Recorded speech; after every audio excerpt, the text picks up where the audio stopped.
Chapter 228. Boss, 2 bowls of tofu pudding, 2 trays of steamed buns. Ren Baqian and the Empress attracted a lot of attention when they walked into the breakfast shop. It would be normal to see such a woman in a 5-star hotel, but it was strange to see her in a small breakfast shop. Sweet or salty? It's salty. Ren Baqian answered matter-of-factly. There's even savory tofu pudding in this world? Can that thing be eaten? Sweet. The Empress couldn't understand other words, but she could understand this sweet. Ren Baqian and the Empress looked at each other. After a while, the tofu pudding was served. The Empress frowned when she saw the thick braised soup. However, she still took a sip and found that the taste was pretty good. After breakfast, when they were driving past the plaza, the Empress suddenly said, "How about building 2 such plazas in Lawn City?" Yesterday, she walked around the square with Ren Baqian. The ordinary people that were either exercising or having fun. Their leisurely attitudes and satisfied expressions made her feel that having such a place in the city wasn't bad. That's possible, but it doesn't make much sense. In fact, the infrastructure of many cities is more important. I see that many places in the city are still dirt roads, and there are puddles of water everywhere after the rain. The drainage system in the city relied on the ditches, and if it rained heavily, the ditches would often flood. Currently, it was difficult to transform Lawn City. It was even more troublesome than rebuilding a city. Why don't we build a new city like this after we earn money? Ren Baqian pointed to the surroundings. Then, we'll gradually transform the old city into twin cities. The prerequisite is that we have to make money first. Ren Baqian turned his head and said. The more he talked, the more he deviated from the topic. Unknowingly, he changed the topic from building a plaza to building a new city. Both of them actually didn't find anything wrong with it. However, Lawn City was a remnant of the former Han Nation, and its facilities were too backward. It was much easier to build a new city than to renovate it. Furthermore, they could plan all kinds of facilities from the very beginning. Especially after making cement, it would be very easy to build a city. It was no longer like before, where they had to cut out rocks from afar to grind and transport them over a long distance. The only problem was the Imperial Palace. It was not easy to rebuild the Imperial Palace, especially those gardens. Of course, this was just a city and didn't have much significance to Dayo as a whole. If he wanted to rapidly improve the infrastructure of Dayo, he would need an astronomical amount of money. To change Dayo as a whole, there was still a long way to go. It wasn't just a matter of money. After he went back, he would create a comparison table between Chinese characters and Dayo characters within a short period of time. Then, he would recruit a few people to translate some basic scientific knowledge into Dayo characters and train a batch of students. After a few years, this batch of students who had learned some basic physics and chemistry would be the spark. If everything depended on him, he would die earlier than Zhuge Liang. He would die of exhaustion. The 2 of them wandered around the earth for 3 days and finally returned to Yangxin Palace Hall with bags of various sizes. 2 drones. He had bought 5 drones in a short period of time. Even the boss of the specialty store knew him. As for the solar energy storage battery, he brought along 2 small storage batteries. Ren Baqian was actually optimistic about a type of storage battery that could store 6 kilowatt-hours of electricity and the supporting equipment. It would be sufficient for the lighting, electric fans, and other equipment in Yangxin Palace Hall. It was a pity that it was too heavy. The entire set, including the packaging, weighed 70 kilograms. He could only bring it next time. This time, he brought 20 walkie-talkies with him. It would be convenient for him to communicate with others. For example, if the Empress wanted to look for Ren Baqian, she could directly use the walkie-talkie. It could be used as a mobile phone within a short distance. This time around, he wasn't using the mass-produced walkie-talkies. This time around, he was using a branded walkie-talkie. It could be used as a mobile phone within a short distance. After returning to Yangxin Palace Hall, Ren Baqian first adjusted the 2 specially prepared walkie-talkies. These 2 were the most expensive and had the most powerful functions. They could even monitor other channels. He handed one to the Empress and carried the other one. At the same time, he left a solar energy storage battery with the Empress. Only then did he get someone to carry the bags back to Pingle Park. Rinpoche went back to his room and lay on his bed for a while. He took out the walkie-talkie and called the Empress. When he heard some noise coming from the other side, Rinpoche spoke into the walkie-talkie, "Your Majesty." After a while, the Empress's voice came from the other side. "What's the matter?" At this moment, Hong Yuan and Qing Yuan, who weren't far from the Empress, widened their eyes and looked at the small orange box in the Empress's hands. Furthermore, it was Deputy Prefect Ren's voice. Rinpoche pondered for a while. He was just bored and teasing the Empress. If he were to speak the truth, he would probably get beaten up. Hence, he said, "I tried to use the signal. Now that I have tested it, good night, Your Majesty." The other side immediately switched off the walkie-talkie. Rinpoche grinned and placed the walkie-talkie aside. He first entered the visualization of water to cultivate. After a while, he woke up and fell asleep on his bed. Meanwhile, in Yangxin Palace Hall, the Empress stared blankly at the walkie-talkie in her hands. The corner of her mouth curled up slightly. It seemed that this palace hall wasn't that cold and desolate anymore. She waved at Qing Yuan and Hong Yuan. "Both of you can leave now." After placing the walkie-talkie aside, she lay down on her bed. Early the next morning, Rinpoche brought along a stack of papers that recorded the craftsmanship of cement and the characteristics of various ores. He left the palace and headed to the Ministry of Works. 10 tall and strong imperial bodyguards surrounded him. Rinpoche's small body was immediately submerged in the crowd. It was as if he was surrounded by a wall. The guards of the Ministry of Works had a deep impression of Deputy Prefect Ren, who was assassinated the moment he left the Ministry of Works. Furthermore, Tang Xinye had specially taken care of Rinpoche. Rinpoche was invited in the moment he arrived at the door. Tang Xinye had already been waiting in the room when he received the news. "Sir Minister." Rinpoche cupped his fists and greeted. "The things that you mentioned previously have been brought back. Let's go take a look first." Tang Xinye impatiently pulled Rinpoche out. He had been waiting anxiously for a long time. At this moment, he didn't even want to say a word of nonsense. Tang Xinye pulled Rinpoche all the way to a room at the back of the Ministry of Works. Then he stopped, pointed to the front, and said, "The things that you want are all here." Rinpoche didn't know what the room in front of him was used for previously. Now, it was completely empty. There were piles upon piles of all kinds of things. There were limestone, gypsum stones, clay, feldspar, dolomite, and there was even a pile of coal at the side. Rinpoche didn't really understand these things previously. He could only rely on the things recorded on the papers in his hands to distinguish them. It seemed like there wasn't any problem.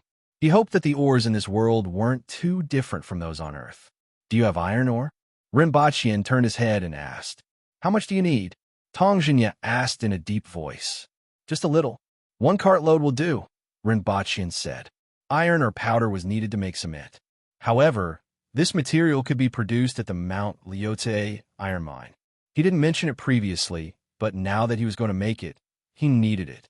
Now, the first thing he had to do was to burn some of the cement according to the formula that he had obtained from the internet. He wanted to see if there were any differences from those on Earth. If there were any problems, he would have to try to adjust the formula bit by bit. That would be a little troublesome. When there were no problems with the cement formula, he could prepare for the large-scale mining and transportation of materials for production. "Yes. Is there any place in the city with clay kilns?" Rinpoche asked again. "There aren't any in the city, but there are some outside the city," Tang Xinye replied while stroking his beard. Chapter 229. He instructed the Ministry of Works to send the ore to the kiln outside the city to be crushed. Rinpoche made an appointment the next day to go to the Department of Agriculture and Livestock to look for Gu Yihong. He instructed him on how to germinate sweet potatoes, how to plant them, and where to plant them. At present, they had already tried the yield and taste of sweet potatoes. Therefore, they didn't have any doubts about this new product. All Rinpoche had to do was to recite the information and let them memorize it. He didn't need to worry about anything else, as they would naturally do it. Furthermore, even if all the sweet potatoes germinated, they could only be sown on 100 mu of land. After generations of cultivation and a small amount of sweet potatoes were put on the market, the ordinary people in Dayo would gradually accept it. When the yield of sweet potatoes increased, they would then take out sweet potato wine and sweet potato vermicelli. There were also some things to pay attention to. For example, sweet potatoes could only be planted once a year on the same plot of land. After that, other crops had to be planted. For example, eating too many sweet potatoes would cause heartburn. At the same time, Rinpoche also brought two other crops. One was potatoes. The yield was lower than sweet potatoes. It could yield about 2,000 to 3,000 caddies per mu.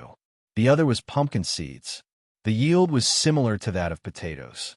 These two crops and sweet potatoes had a high starch content. They could be used as a vegetable or as a rice. Furthermore, the yield wasn't low. They were excellent as a non-staple food. It could be said that with these three crops, Dayo would no longer have to worry about food shortages in a few years. In fact, 10 years later, the grain production of the other countries would increase greatly. After all, these few countries were close to each other. These crops could easily drift to other countries. To Rinpoche, 2,000 to 3,000 caddies per mu wasn't a shocking number. However, when Guihong heard that these two crops could produce 2,000 to 3,000 caddies per mu, he opened his mouth wide and was speechless for a long time. Then, he looked up to the sky and laughed endlessly. He shook the dust off the beam and landed on both of their heads. A few days ago, if someone said that the crops could produce a few thousand caddies per mu, he would probably laugh 3 times and get someone to chase the person out. It was simply a fantasy.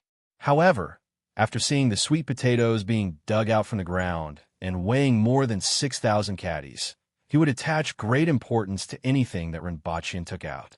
But Rinpoche patted the dust off his head with all his might. Just now, his entire head and face were covered with dust, but the main culprit, Guihong, was already at the door in a flash, leaving Rinpoche to dig himself out from the ground. Rinpoche did not look much better after dusting off most of the dust on his body. He was so angry that he glared at Guihong. Even though Guihong was a secondary class, rank 3 martial artist, and he was only a secondary class, rank 5 martial artist, Rinpoche was not afraid of him. There was still a woman standing behind him. There was a saying that a successful man had the shadow of a woman behind him. Rinpoche felt that this saying wasn't wrong at all. Even though he wasn't successful yet, there was still a shadow behind him. Guihong didn't care, and his expression didn't change. Rinpoche kept staring at him, but he acted as if he did not see it. Instead, he asked Rinpoche how to grow potatoes and pumpkins and what he needed to pay attention to. Even though Rinpoche was angry, he still had to finish what he had to say. Otherwise, he would have to make another trip back. Rinpoche explained the main points and precautions for growing potatoes and pumpkins. One of the most important points was that Dayo often ate mutton, and pumpkins couldn't be consumed together with mutton. After he finished explaining, Rinpoche didn't stay any longer and quickly bade farewell. Deputy Prefect Run, why don't you come to the Department of Agriculture and Livestock? It just so happens that we are still lacking a junior official. Deputy Prefect Run is the most suitable for this position. Guihong still wanted to persuade Rinpoche. At the door, an official wearing a secondary class, rank 4 official uniform, looked at him with a hidden bitterness, just like an abandoned wife.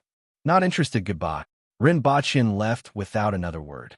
Even now, he still felt that there was dirt in his mouth.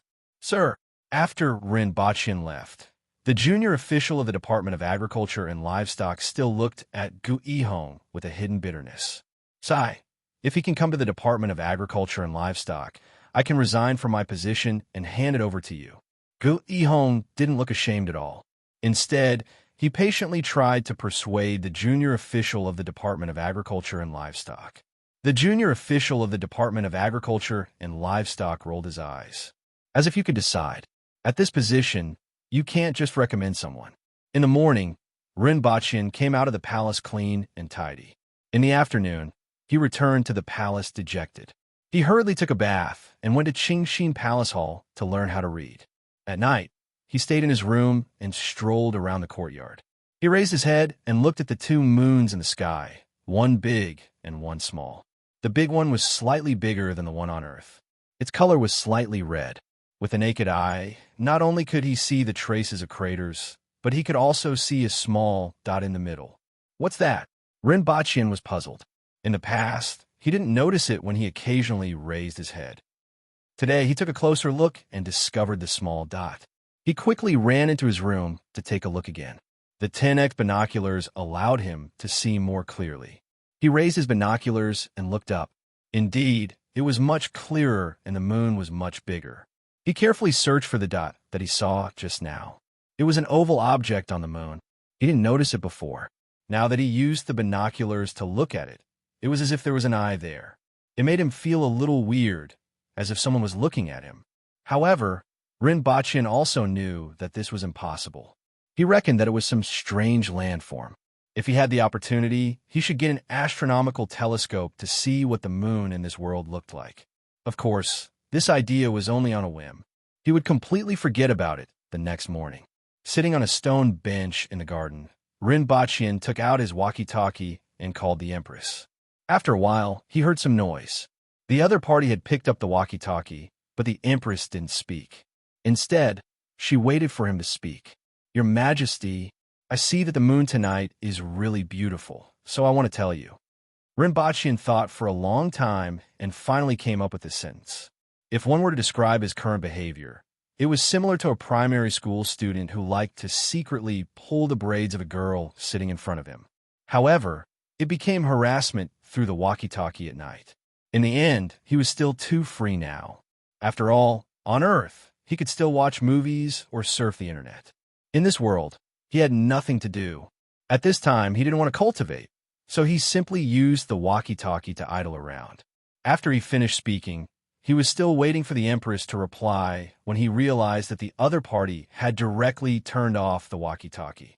Rinpoche looked bored. Finally, he looked at the sky at a 45-degree angle and said, "This is life." After standing in the courtyard for a while, he turned around and returned to the house to cultivate.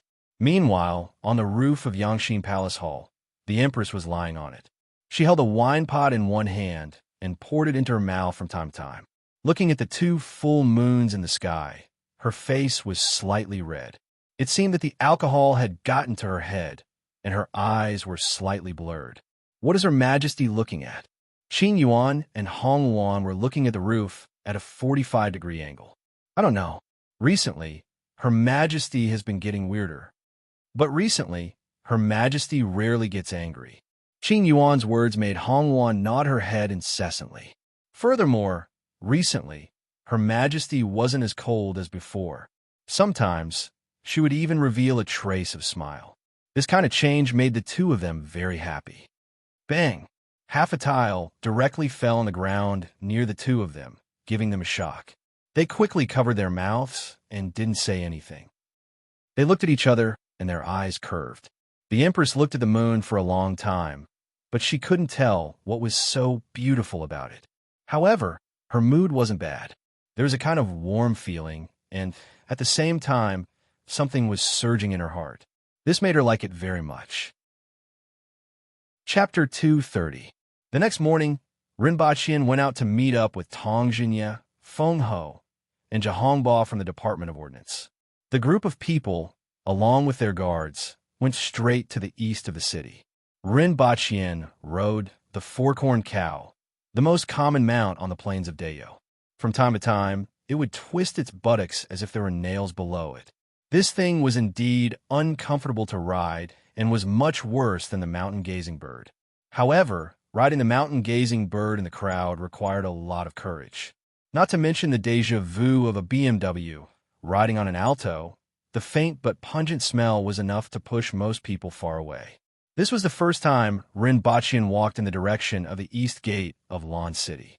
After leaving the east gate and walking for 2 incense sticks, he turned north for an hour and saw a small hill. From afar, he could see black smoke rising from it. When he got closer, he saw a wall that was as tall as a person surrounded by rocks. Right in front of it was a cold and cheerless gate. This was Jingtian Furnace. The iron ore from Mount Liuze would usually be smelted in the small town outside the mountain before being transported here, like the iron ore from Mount Damo. When the guard saw them from afar, he opened the gate. After everyone entered, they saw a large open space with scattered piles of iron ore, copper ore, and a large pile of dried firewood.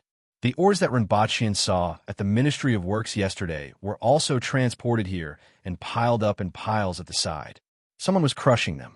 A few fierce-looking burly men first placed the limestone ore on a metal plate. Then, with a slap, it immediately turned into a pile of small fragments. After a while, a pile of gravel appeared on the metal plate. Then, someone transported it to the other metal plate. A huge stone roller was placed on top of the metal plate. It was similar to the roller in front of a road roller. Two people, one on the left and one on the right, pushed the huge stone roller forward, turning the gravel into a pile of even smaller gravel. Then they pushed it back. After a few times, there was a piece of stone powder and a small amount of slag on the metal plate. Then someone took it to the side and used a sieve to sift out the powder. When everyone turned their heads to look at them, the people from the Ministry of Works hurriedly came out to greet them and lead them inside. Rather than calling it an earthen kiln, it would be more accurate to say that it was a cylinder made of mud. It had a diameter of 2 meters and a height of 3 meters. After placing the iron ore inside, a large amount of firewood was placed inside to melt it. The speed was very slow, and a relatively rare kind of firewood called burning wood was needed to push the temperature to the point where the iron could be melted. Then the molten iron would flow out through a trough at the bottom. The iron obtained in this way was very soft and contained a lot of impurities. It also required a blacksmith to beat the impurities out after heating it up for a long time. It could be said that this method of smelting and forging iron was quite inefficient. Not only was it time-consuming, but it also consumed a lot of firewood. As Rinpoche walked, he listened to the official from the Ministry of Works explaining the process here and nodded to show that he understood. However, as Rinpoche walked in, he saw a few furnaces with huge boxes that were as tall as a person placed beside them. Someone was constantly pushing the boxes into the furnaces. It was the bellows that Rinpoche and Feng Ho had mentioned previously. With this bellows, the temperature in the furnace has increased significantly, and the speed of smelting iron has also increased. I still have to thank Deputy Prefect Ron. Feng Ho nodded and said to Rinpoche.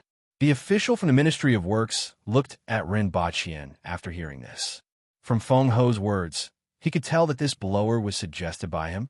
When will the other bellows be ready? Feng Ho asked the official from the Ministry of Works. They will be ready in 2 days, the official quickly replied. Have the raw materials for the cement been prepared according to the proportion? Rinpoche asked Tongjinya. Tongjinya looked at Feng Ho. Feng Ho looked at Jahongba, and Jahongba looked at the official. Sir, are these the stones that were delivered yesterday? They have been prepared according to the instructions, the official quickly replied.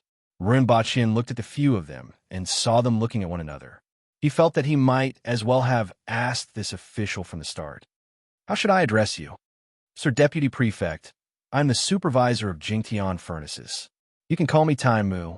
If you have any questions, you can ask me. Tai Mu cupped his fists and said. The husband chosen by the Empress was the only one in the imperial court who wasn't an aboriginal. Anyone could recognize him. Needless to say, he was an official in Lan City. Bring the raw materials for the cement over.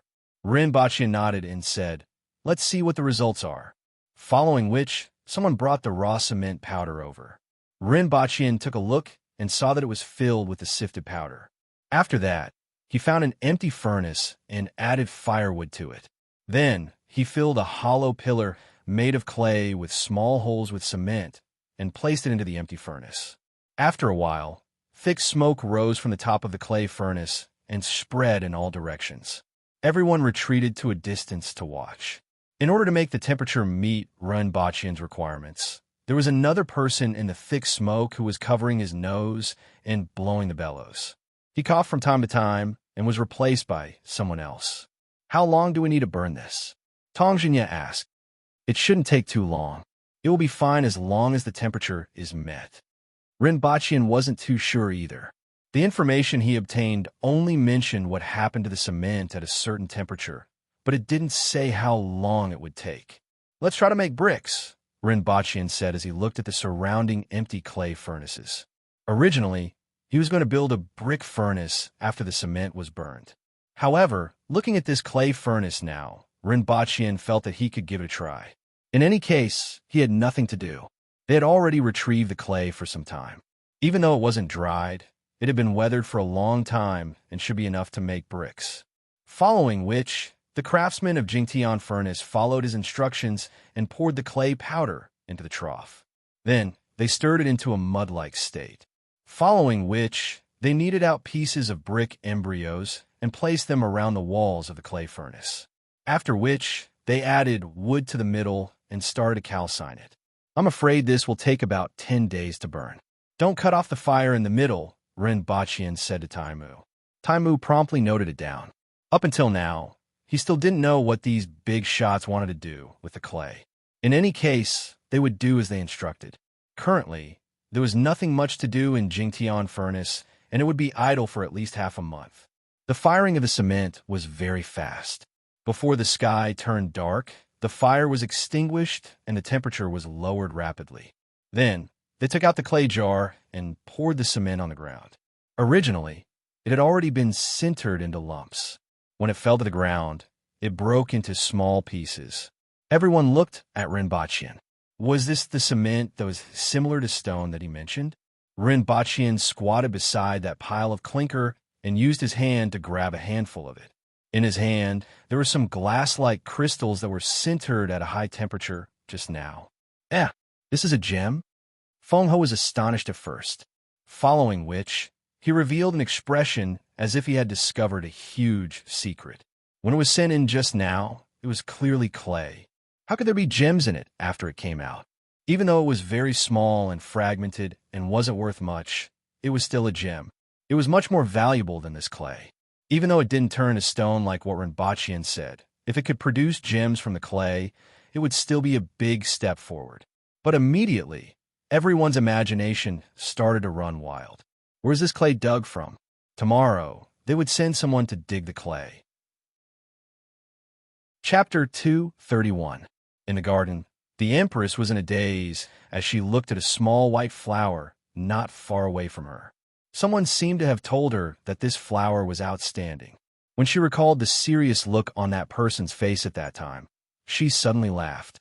Rinpoche turned around and asked Hong Wan, "Where did Deputy Prefect Run go?" "Deputy Prefect Run went to the Ministry of Works," Hong Wan answered. The Empress nodded slightly. Soon after, she recalled something and said to Qing Yuan and Hong Wan, "Get somebody to use the Yinyao to inform the General-in-Chief who supports the nation to find Lu Qi, Lu Pinghai, and bring the item back. As long as he's willing to trade, he can ask for anything." "Yes," Hong Wan hurriedly replied and hurriedly left. In Jingtian Furnace, Tong Jinye, Feng Ho, and a few others took the crystalline particles in the cement and placed them under the sun to examine them. They emitted all kinds of rays of light and confirmed that they were indeed not gems. However, they really did look like gems. Mix the gypsum powder and these stones according to the ratio of 3:97. Rinpoche continued to instruct the craftsmen of Jingtian Furnace to mix the cement and clinker. If there were no problems, this would be cement. As for the specifics, they would know once it was mixed with coarse sand, mixed with water, and left for a night. Everyone brought the cement and coarse sand that had been mixed evenly with the gypsum powder all the way back to the Ministry of Works. They couldn't wait to find a place in the backyard to pour the cement and coarse sand together according to the ratio, then add water and mix. Rinpoche found 2 stones to be used as bricks and covered the middle and 4 sides with cement powder. He was waiting to see the results tomorrow. "All right, come back tomorrow morning and we'll know the specifics." Rinpoche looked at the sky and said, Dayo's current weather was still very hot. It could reach a temperature of 32 to 33 degrees Celsius, which made people perspire profusely. This cement should be enough for one night. After returning to the palace, the first thing he did was to head straight to Qingxin Palace Hall to learn how to read. When the sky darkened, he stood up and left. Lin Shaola saw him stand up and shouted, "What's wrong?" Rinpoche looked down at her. Lin Shaola looked around and then asked, "I heard from them that Her Majesty has chosen you as her husband?" Rinpoche thought for a while. That was the case. Should he be considered as marrying into her family now? Why? Lin Shala asked with her eyes wide open. Rinpoche spread his hands and thought, "You're really slow to react. It's been a few months, and you only found out about it today? How closed off must you be? But about this question, if you ask me, who should I ask? Everything happened too quickly. The wheel of fate rolled forward, and he was in a daze for a long time. You're so ugly and weak. I can knock you down with just a finger," Lin Shala said with a look of disdain. "Why would Her Majesty choose you?" Rinpoche's face darkened immediately. Could they still converse? He stretched out his finger and poked Lin Shala's forehead. If he knew how to use the six-pulse divine sword, he would definitely be you today. No wonder you don't have any friends. It's in a few months, and you only know about it now, Rinpoche said with a look of disdain. What is a friend? Lin Shala suddenly asked. I have seen it in many books, but what is a friend? Rinpoche looked at the little girl and suddenly couldn't bear to argue with her. At the end of the day, he was a child who grew up here and did nothing but eat and sleep every day until he was 17 or 18 years old. Her chances of making friends were lower than winning the lottery. It was as if a meteorite had hit her on the head. Wives are like limbs and friends are like clothes. Having no friends is equivalent to running around naked, Rinpoche said sincerely after pondering for a while. Lin Shala looked at Rinpoche and pondered for a long time. Then, she said with a look of disdain, Pervert. That's why I should still make a few friends if I have the opportunity, Rinpoche said. After he left, Lin Shala was in a daze. She had seen the word friend many times, but she never knew what it meant. Rinpoche went to Yangxin Palace Hall. Dinner was already served, but the Empress didn't move. She was in a daze, and no one knew what she was thinking about. Your Majesty, Rinpoche greeted. Oh, the Empress came back to her senses and asked, How's the matter at the Ministry of Works today? There were only a few things that Rinpoche could do at the Ministry of Works. All of them were very important to Dayo, and the Empress wanted to know the progress. Actually, if she wanted to, she could let the Ministry of Works report to her. However, she wanted to hear from Rinpoche. After all, he had a better understanding of this matter. We still don't know the results. We will only know tomorrow, Rinpoche said. If it's successful, Dayo will be able to build some taller buildings.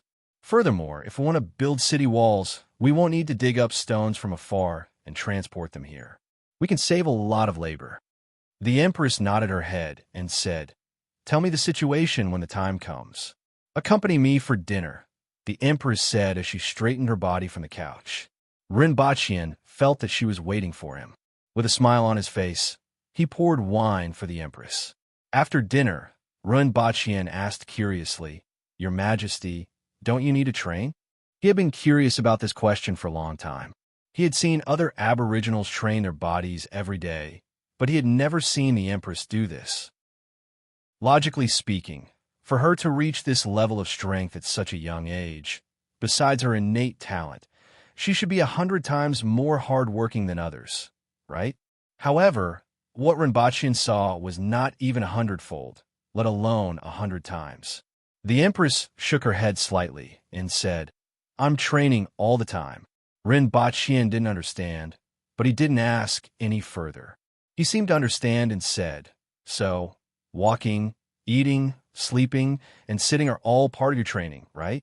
The Empress shook her head and explained, I'm training all the time I walk, sit, and lie down. The Aboriginals you see practice four-way heaven and kismet heaven. They use their bodies as heaven and earth to train their bodies. Cardinal heaven experts are already able to control heaven and earth. Naturally, they don't need to train like them. Rinpoche understood what she meant. However, even if the Empress explained it to him, he wouldn't understand, so he simply didn't ask. Your Majesty, do you want to play Gamoku? Rinpoche suddenly thought of something and asked. The Empress didn't even look at him when she heard this. She had lost interest in such things after losing the previous time. It was unknown what she was thinking, but she suddenly looked up at Rinpoche and said, Since you are so free, why don't you sing that song for me? Rinpoche spat out a mouthful of blood. The Empress still remembered this? With a conflicted look on her face, she said, Your Majesty, Let me bring the arrow back to play pomp and circumstance for you. All right. However, you have to remember that if you have forgotten, I have heard of a term that is prepared for this. It's called the crime of deceiving the monarch, the Empress said unhurriedly. Rinpoche almost knelt down when he heard this. Was this what he learned from watching the Qing dynasty drama? Indeed, he shouldn't have let her watch those messy things. Your Majesty, Rinpoche looked up at the Empress's face and said, "How can I forget what I promised?" Only after Rinpoche left did the Empress reveal a trace of a smile on her face. She picked up the wine cup and poured it into her mouth. Inexplicably, she thought of a sentence from the movie that she watched a few days ago. The more wine you drink, the warmer you get. The more water you drink, the colder it gets. Now, her heart was warm. Chapter 232. The next morning, Rinpoche came to the Ministry of Works again and asked Tongjinya, "Minister, how's the cement?" "Let's go and take a look together," Tongjinya said. "I haven't had the time to see it either." They walked to the backyard but didn't see Feng Ho and Zhahongba. After all, they were officials with actual positions and had to deal with many things every day. They didn't have the time to keep an eye on a piece of cement and only needed to know the results. Tongjinya was the Minister of Works, so he could see things further than others. Thus, he paid more attention to the cement. When they arrived at the backyard, they saw a pile of cement that was mixed yesterday and a block that was used to cover the outside of 2 stones. Rinpoche stepped forward and touched it with his toes. It was very hard. "Is it done?" Rinpoche was delighted. He was most afraid that the ores in this world were different from those on Earth. After all, this was a different world, and he didn't even know if they were in the same universe. Furthermore, this world had spirit swords and superior martial strength. It was normal to have some differences in the details. He tested the hardness of the cement with his foot and saw hope of success. He squatted down and pressed it with his finger. It was indeed hard like a stone. He then checked the cement that was used to cover the 2 stones. It was completely solidified and wrapped around the stones. He lifted it up and threw it to the ground with all his might. Even a corner of the stone slab was broken, and only a piece of cement was chipped. "It's done. There's no problem with the cement," Rinpoche said happily.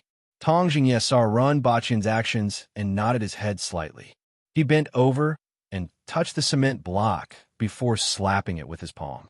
The pile of cement on the ground immediately broke into pieces, and a few pieces directly fell on Rinpoche's body. Rinpoche took a deep breath. He wasn't shocked, but in pain. A piece of cement had directly hit his shin bone. "Ouch, ouch, ouch." Rinpoche hugged his calf and jumped nonstop. "It's slightly worse than the stones, but it's fine. Although a lot of materials are needed, it's much easier than quarrying, grinding, and transporting them here." Tongjinya nodded and turned to look at Rinpoche with a pained expression. He then turned his gaze away and pretended not to see it. He thought about it and felt that Rinpoche had a lot of good stuff.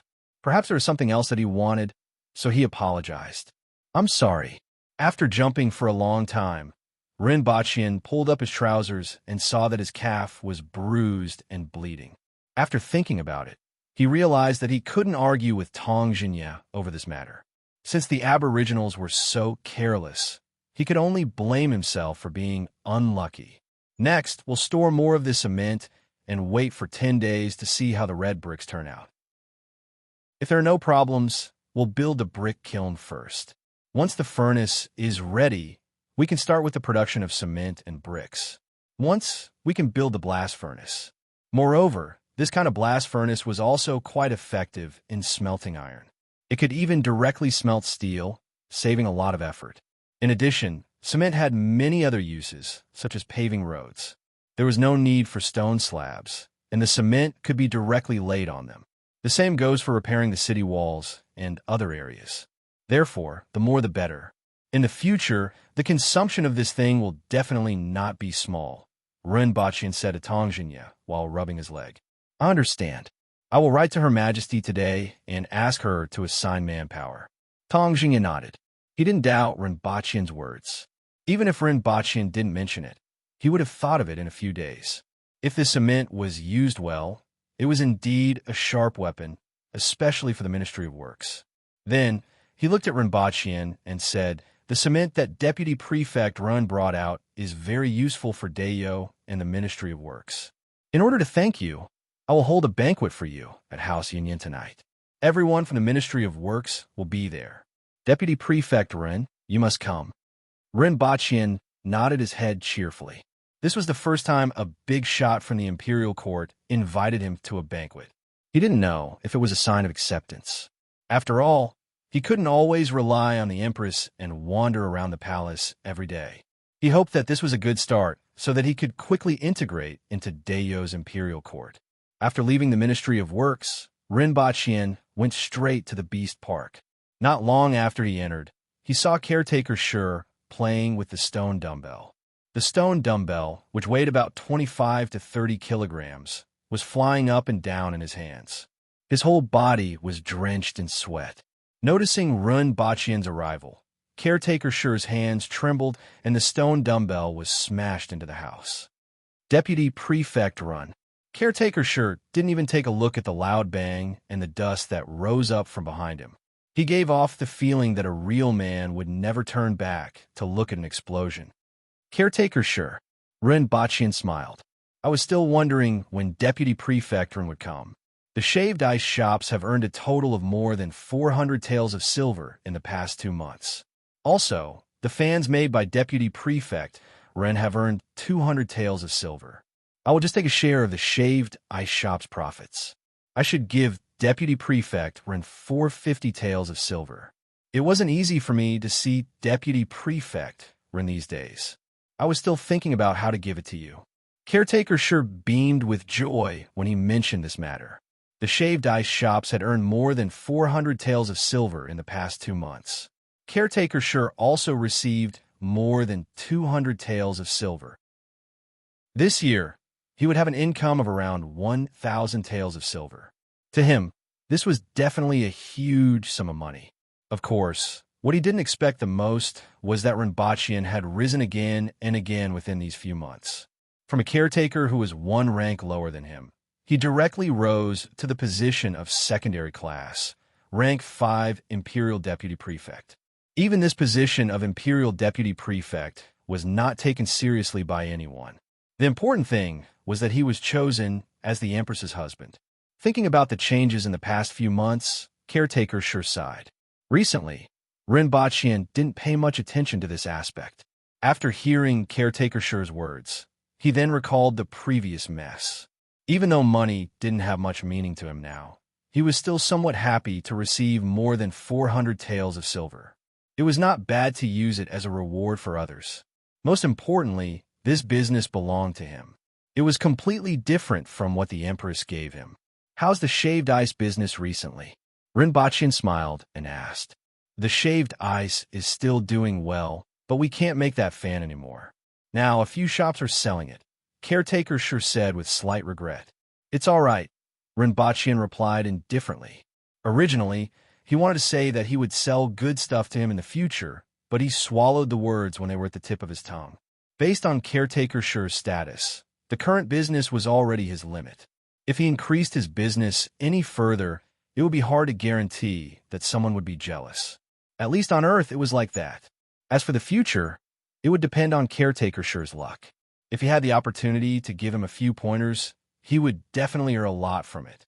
At the same time, his friendship with Ren Baqian was not in vain. When the time comes, I will get someone to collect it. This time, I am here to look for 2 people from Caretaker Shur, Ren Baqian said to Caretaker Shur. No problem. Caretaker Shur readily agreed. Get Tung Hulu and Tai Dao here. I will ask them if they are willing to work for me. How can they not be willing? These days, they have been thinking about Sir Deputy Prefect. They are afraid that Deputy Prefect will forget about them. Caretaker Shur laughed heartily. After a while, Tung Hulu and Tai Dao were found. When they saw Ren Baqian, they greeted him happily. Are the 2 of you willing to work for me? Ren Baqian looked at them and asked. Of course we are willing. Our subordinates thank Sir Deputy Prefect for still remembering us. The 2 of them were overjoyed. Working for Ren Baqian was a good thing. Even in the past, the 2 of them would not have rejected him. Not to mention, Ren Baqian's status had risen. The 2 of them were self-aware. Their strength was rather average. If not for the fact that they had submitted to Rinpoche when he was still a caretaker, they would not have had the chance to do such a thing. That's good. This token is for the two of you. Look for me at the palace tomorrow morning. As for your accommodation, the two of you can rent a place in the city and get the money from caretaker Sure, Rinpoche said. He was the one who asked for this token from the Empress. After all, regardless of whether it was the farmland or some of his other ideas, he needed someone to do it. After meeting the few of them, Rinpoche returned to the palace. He first inquired about the Empress's location and then went to the garden. After all, he still had to inform the Empress that he was going to attend the banquet at night. Actually, there were only a few places that the Empress usually stayed at. She would either stay at Yangshin Palace Hall or the garden. Occasionally, she would go to places like Qingshin Palace Hall and the Beast Park. To Rinpoche, it was very boring. Upon seeing the Empress, Rinpoche greeted her and sat at one side with a face full of joy. Your Majesty, the cement is a success. It's a good thing, but now that you have no more rewards, I won't reward you. The Empress nodded her head and said she had seen the tall buildings on Earth and knew more about the importance of cement than Tongjinya. Rinpoche laughed. To be able to stay by your Majesty's side is the greatest reward. After the Empress heard this, she raised her head slightly and squinted her eyes as she basked in the sunlight. She always liked to hear these words from him. The two of them just sat there and occasionally exchanged a few words. Most of the time, they were silent. The main reason was that the Empress did not talk much, and Rinpoche could not say much even if he wanted to. However, the two of them were very relaxed, and the atmosphere was very warm. Even Qing Yuan and Hong Luan stood a little further away to not disturb the two of them.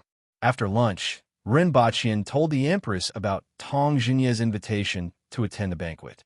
The Empress nodded her head and thought for a while before asking, "What place is it?" "House Yunyan," Rinpoche replied. "Well, I got it." The Empress said, "Change your clothes in the evening and prepare to go. If you encounter anything interesting, tell me about it when you come back." Rinpoche then left for Qingshin Palace Hall. In the evening, he changed his clothes and headed for House Yunyan. When he mentioned the location, the surrounding imperial guards had a strange expression on their faces. "Why? Is there something wrong with that place?" Rinpoche asked doubtfully. Everyone's expression became even more strange. There was nothing wrong with that place. It was indeed a good place. The key was that the person who went there was not right. "Sir, Great Xia calls that place a brothel." Su Wei, who was the leader of the guard assigned by the Empress, couldn't help but say to Rinpoche. Chapter 233. Tong Jinya, that old bastard, actually dared to invite me to a brothel? Rinpoche was on the verge of kneeling. Rinpoche thought for a while. Did the Empress know what that place was? She definitely didn't know. Who would tell her about a brothel for no reason? Should he go? Was there a need to ask this question? Of course he would go. He had never seen a brothel in this world. He heard that the women in ancient brothels were proficient in the four arts. He would go there to broaden his horizons. No matter how bold that old bastard was, he wouldn't arrange one for him, right? Rinpoche turned his head and looked puzzled. What's a brothel? The ignorant were innocent. Anyway, he didn't know what kind of place House Yunyan was. Your Majesty, if you want to blame someone, look for that old bastard. Let's go. We can't be late for the minister's banquet. Rinpoche called out to everyone and took the lead to rush forward. Everyone hurriedly followed and looked at Rinpoche with admiration. Why was he rushing to a brothel if he didn't know? Rinpoche didn't care what they thought. In any case, he had an excuse. Even though he knew that he couldn't do anything there, it was still a good thing to broaden his horizons and feast his eyes. However, he was so focused on broadening his horizons that he forgot a saying. Asking a gentleman how much worry he had was like a group of eunuchs visiting a brothel. Even though he wasn't a eunuch, he was probably worse off than a eunuch in a brothel. At least they could still move a little, but he didn't dare to. There was a street between Shirhu District and Wadega District called Jing Street, but most people called it the Four Great Courtyards Alley. There were very few people here during the day, but it was brightly lit at night. All kinds of mounts and carriages could be seen everywhere. In particular, people from other countries loved to come here when they had nothing to do, especially Great Xia's envoy, Gu Zicheng, who lingered here 20 out of 30 days a month. Jing Street was called the Four Great Courtyards Alley mainly because the four courtyards here were Baihua Courtyard, Qinghua Courtyard, Duanyue Pavilion, and Jinyu Pavilion. These courtyards were filled with gentle women from Great Xia, the Yun Nation, and the Chen Nation. They were very different from Aboriginal women. In addition to merchants from other countries in Lan City, there were also many Aboriginal people who liked to hang out here. As for the Aboriginals, not only did they have a fiery temperament, but they also knew nothing about the four arts. No one came to a brothel to look for a tigress. Furthermore, many Aboriginal women were stronger than men. Although most of them were slightly weaker than men, they were still able to hunt in the mountains. Thus, not a single Aboriginal woman could be seen in such a place. House Yunyan was the most famous building in the 100-flower courtyard. Those who entered this building were all people of status. Without a certain level of status, this building would not accept people. Furthermore, most of the women there were proficient in zither, chess, calligraphy, and painting. Apart from Great Xia, the Yun Nation, and the Chen Nation, there were also gentlewomen from the Hao Nation. Ordinary people could not enter this building at all, so there were the most speculations about this building, and the reputation of this building spread far and wide. Under the guidance of the imperial bodyguards, Rinpochian rode the ox and arrived at the four great courtyards after the time it took for 2 incense sticks to burn. At this point in time, the sky was getting dark, and the lights in the pavilions on both sides were lit up. There were also rows of lanterns hanging on the walls of the courtyards, and the scenery was excellent. There were already many people coming and going on the streets. Most of them were people from the other 3 nations with imperial bodyguards. These people were very low-key. There were also some descendants of the big shots of Dayo who were walking with crab steps. Their bodies were emitting a valiant aura, and they did not even look at the people from the other 3 nations. In fact, they even ran straight into them. If you did not avoid them, you would be out of luck. Rinpochian looked around and saw 2 familiar faces. He seemed to have seen them during the great hunt some time ago. When he saw the others, they naturally saw him as well. After all, there were so many imperial bodyguards in the surroundings, and they were all dressed like imperial bodyguards. Many of them were shocked when they first looked over and thought that it could be Her Majesty. They immediately became alert and craned their necks to take a look. When they saw Rinpochian, who was surrounded in the middle, they suddenly realized that it was actually this guy, following which they widened their eyes. This guy actually dared to come to this place? Putting everything else aside, just this courage alone made many people give him a thumbs up. In a carriage that was moving slowly along the roadside, 2 men were sitting opposite each other. One was heroic, and the other was elegant. These 2 men were Zhang Heqi and Zhang Heju from the Zhang family, who followed their 5th uncle to Lan City. It's that guy. The 2 of them were surprised to see Rinpochian surrounded in the middle through the gap in the curtains. He actually dares to come to a brothel? Does Qi Zixiao know about it? Zhang Heqi looked incredulous. You 3, don't call him by his name here. Be careful not to be heard by others. Zhang Heji was also surprised, but he still warned them. There were many Dayo officials here, and many of them were quite powerful. If someone heard them, the 2 of them would probably be in big trouble. Zhang Heqi shut his mouth and then said, "Do you think the Empress of Dayo knows about it?" So what if she knows or doesn't know? It has nothing to do with you and me. Zhang Heju looked at Rinpochian, who was surrounded by 10 imperial bodyguards, and said softly. At this moment, a guard who was close to the 2 of them seemed to have sensed Zhang Heju's gaze and turned his head to look. Zhang Heju immediately put down the curtains, afraid that they would be noticed. He is rising rapidly. We have been here for more than 2 months, but we have not made any progress at all, Zhang Heqi said with jealousy. If Rinpochian was an aboriginal, he wouldn't be jealous and would feel that it was only natural. However, he was also an outsider, but Qi Zixiao chose him as her husband. The 2 of them had not made any progress in Lan City for more than 2 months. In comparison, he was better than Rinpochian in terms of appearance and knowledge. Yet, Qi Zixiao chose him. How could he not feel at ease? Not only him, but Zhang Heju also felt the same way. However, Zhang Heju's thoughts were deeper, and he didn't reveal a lot of things. I heard that a few days ago, the Empress of Dayo specially went to the 9 pavilions because of him. Even Hua Sanlu was beaten to death, and the entire 9 pavilions was destroyed. It was really terrifying. However, I can also see that the Empress of Dayo really values him and is even willing to take such a risk. Rinpoche stopped in front of the courtyard, turned his head to look around, and asked, "Here?" "Sir, it's here." Su Wei nodded. Rinpoche looked at the main door. There was no sign hanging on it, and there were 2 aboriginal burly men with sabers standing at the door. This didn't look like a brothel at all. Why did it look more like a prison? However, looking through the main door, there was a pavilion across the courtyard, and the sound of a woman's laughter could be heard from inside. However, there was a rockery in the courtyard that blocked most of the situation inside. One could hear the sound but not see anything. This made his heart itch. After getting off his mount, Rinpoche strode in with Su Wei and a few imperial bodyguards. Naturally, there would be someone to take care of the mount. "Sir," the 2 aboriginal burly men at the door cupped their fists and greeted. Rinpoche guessed that this place was probably opened by a high-ranking official in the imperial court. Otherwise, the aboriginals wouldn't accept employment from foreigners, let alone work as a gatekeeper. Even though his guess wasn't right, it wasn't far off. Not only the Baiwa courtyard, but the other courtyards were also like this.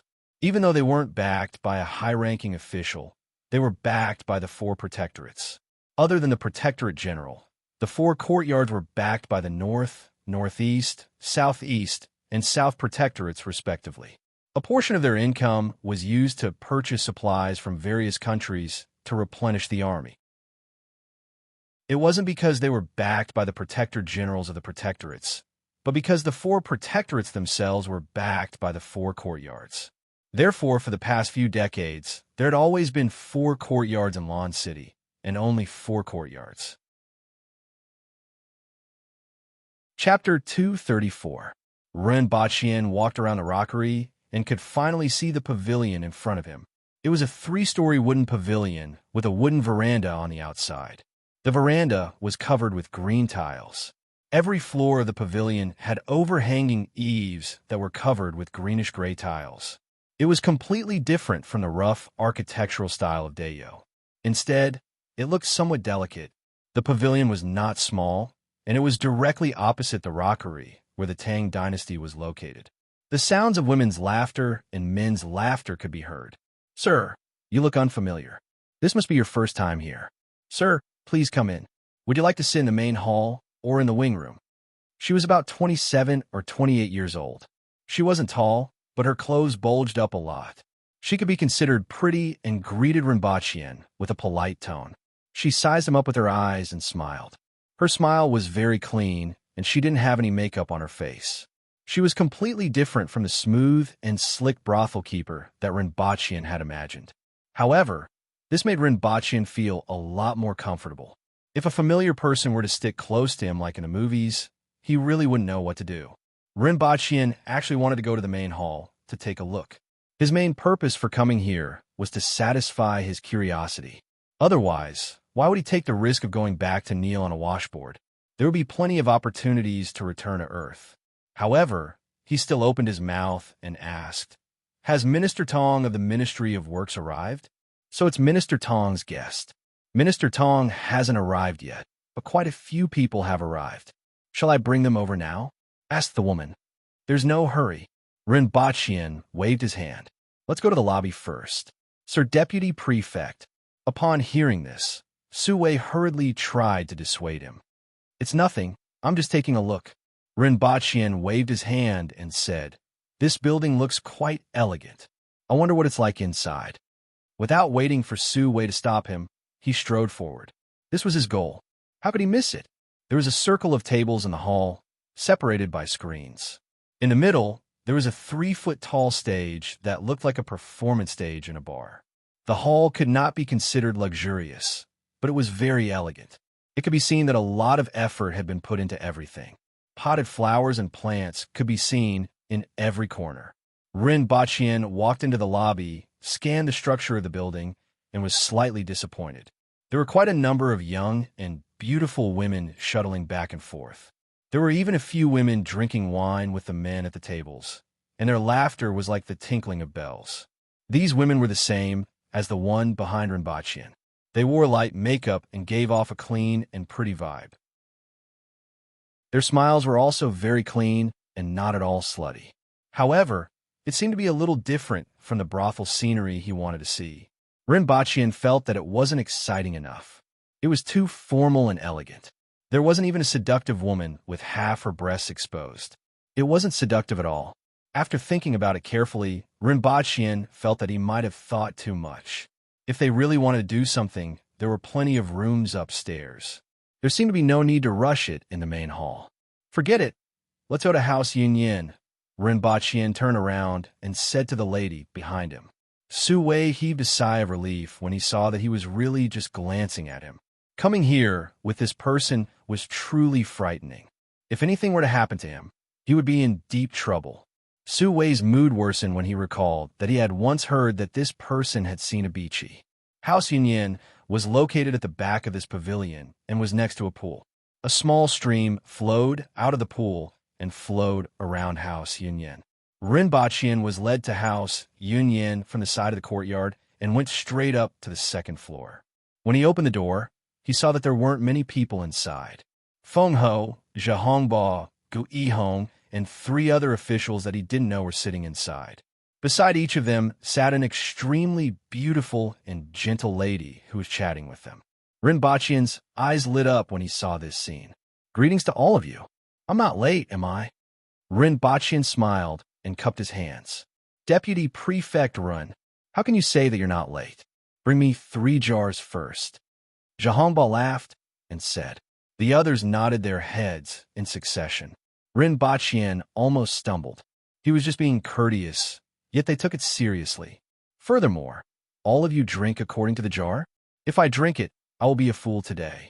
Xiaoqingzhe, you must be joking. In my current condition, I can't even drink 3 cups, let alone 3 jars. Rinpoche glared at Zhahongba. Everyone smiled insincerely. Their gazes were strange, and it made Rinpoche's hair stand on end. Deputy Prefect Run, please sit here. Gu Yihong called out to Rinpoche. The seat was just beside him. There was still an empty seat, which presumably belonged to Tongjin. If it was according to the official position, it would never be his turn to sit in that seat. But in reality, everyone really couldn't put him down. After all, this banquet was held because of Rinpoche's cement and sweet potatoes. Furthermore, Rinpoche had another identity. When he sat down, Rinpoche also knew the identity of the other 3 people. One was the Shaoqing of the Department of Ordnance, the other was Tong Yin of the Department of Works, and the last one was the Assistant Minister of the Ministry of Works, Feng Lai. Among them, the craftsman supervisor was mainly in charge of repairing houses, making official uniforms, registering craftsmen, etc.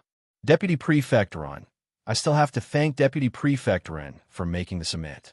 In the future, it will save me a lot of effort when I build and repair houses. Tong Yin cupped his hands and said after Rinpoche sat down, It's all for Her Majesty. Rinpoche quickly returned the gesture, following which everyone casually chatted for a while. From time to time, they would tease the beautiful ladies around them. Everyone at the table had a young, beautiful, gentle, and pleasant girl beside them. If a photo of them was posted on Earth, many people would lick the screen. Only Rinpoche was alone. This made him widen his eyes as he realized the problem. Could it be that he had been cheated? This bunch of old men actually invited him to a brothel. Then, each of them hugged a lady while he stared at them. This development didn't seem right. In any case, they should have at least given him a lady to talk to. Just as Rinpoche was wringing his head and wondering if this bunch of people did it on purpose or if they were picking ladies for him, heavy footsteps could be heard outside the door. Everyone stopped. Tong Jingya pushed open the door and said, I'm late. Sir Tong, you are the latest here. You have to drink 3 jars of wine as punishment. Gu Yihong loudly repeated Zhahongba's words. Even though Tong Jingya was his immediate superior, he didn't show any mercy when it was time to run on him. Well said, well said. Tong Jingya laughed heartily and said, Why did Sir Ren do it yourself? He turned his head and shouted loudly, "Bring Qing Yu and Ling Guan here." Following which, he strode into the room and sat beside Rinpochian. He slapped Rinpochian's shoulder and almost pushed him off the table. "I'm late. I'll drink first as a sign of respect." "Sir Run is also late," Zhahongba added faintly. Rinpochian glanced sideways at Zhahongba. "Why are you staring at me? What kind of hatred and resentment do you have?" Tong Jingya laughed heartily and said, "Hurry up and serve the wine." Not long after he finished speaking, someone brought the wine in. Everyone had a small jar in front of them that seemed to contain at least half a kilogram. After filling up the jar in front of everyone, they continued to bring it into the room. At least 20 of these small jars were placed at one side of the room before they retreated. Tong Jingya smashed the seal and passed it to Rinpochian. He took another jar and gestured to everyone. "Give me 3 jars first." Then he raised his head and gulped it down. Rinpochian saw that everyone was looking at him and gritted his teeth.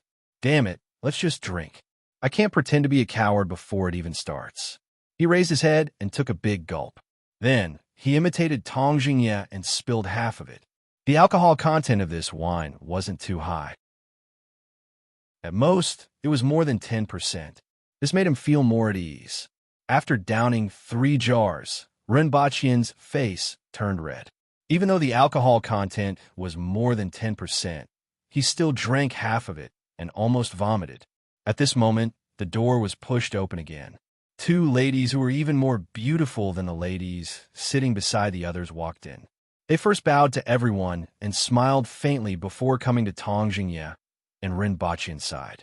Tong Jingya pulled one of the ladies into his arms and pushed the other to Rinpochian's side. Rinpochian was immediately shocked, even though the others were accompanied by beautiful ladies, which made him very jealous. This old man, Tong Jingya, actually pushed a lady to him? Tong Jingya looked at Rinpochian's shocked expression and immediately laughed heartily. "As men, as long as you don't say anything, no one will know. If Her Majesty really finds out and blames you, I will bear the consequences."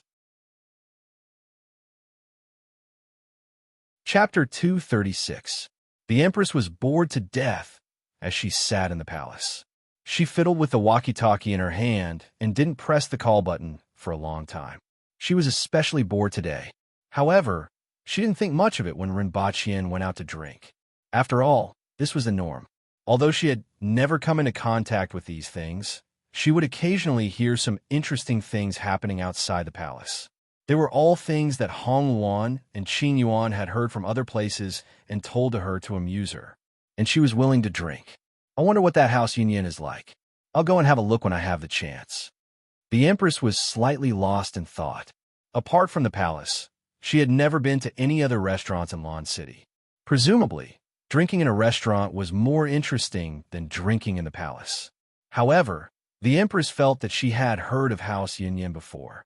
"Qing Yuan, have you heard of House Yin?" the Empress asked casually. Qing Yuan loved to find out about those gossips and would talk about them after returning to the palace. House Yin. Qing Yuan was a little puzzled as to why His Majesty would ask about this, but she still thought hard about it. After a long time, she became spirited and said, "I remember now. Last time, the Minister of Works, Lord Tong, and the Minister of War, Lord Qin, fought in that House of Yin. Later, people said that it was a battle at the top of a brothel. You seem to have mentioned this before." The Empress nodded her head. She seemed to have recalled such a matter. "Why is it called the decisive battle at the summit of the brothel?" the Empress asked curiously. "They say that House Yin is a brothel. It seems that many adults go there." "I've heard about it a few times," Qing Yuan said. "Why is it called a brothel?" the Empress asked. "Maybe it's green?" Qing Yuan's eyes widened as she guessed. She had previously asked why it was called a brothel, but no one seemed to have told her. "Your Majesty, why did you think of this?" Qing Yuan felt that Her Majesty was a little strange tonight. Why did she suddenly think of this matter? In the past, when she told her about it, she was never interested. "Oh." The Empress muttered to herself for a while and didn't say anything. However, she felt even more bored. "Call Xianzhou over," the Empress ordered. A moment later, Xianzhou entered the palace. "Your Majesty," The Empress stood up and walked out. Follow me out of the palace. There's no need to inform the others. We're just going out for a stroll. Yes. Xin hurriedly followed him. It was rare for Her Majesty to be in such a mood, so she naturally wouldn't stop him. No one could hurt His Majesty anyway. In the past few years, the number of times His Majesty left the palace could be counted on one hand. This was the first time he wanted to go out at night. Qing Yuan pouted at the back. How could His Majesty not bring her along? It had been a long time since he had left the palace. After leaving Yangxin Palace Hall, the Empress appeared on the roof in a flash. After a few transformations, she appeared outside the palace. Since they were out for a stroll, there was no need to walk through the palace gates. As for the other mounts, they weren't even as fast as her walking. Your Majesty, where are we going? Xin landed behind the Empress and asked, House Yunyan, do you know the way? The Empress asked casually. She wanted to try out what it felt like to drink in a restaurant. Since so many officials of the imperial court like to go to House Yunyan, it must be a good place. She could also listen to what they were saying. Xin was terrified after hearing what the Empress said. Your Majesty, we can't do it here. Qing Yuan and Hong Yuan did not know what kind of place that was, but with so many subordinates under her, how could they not know about House Yunyan? Even if no one mentioned it in front of her, she would occasionally hear about it.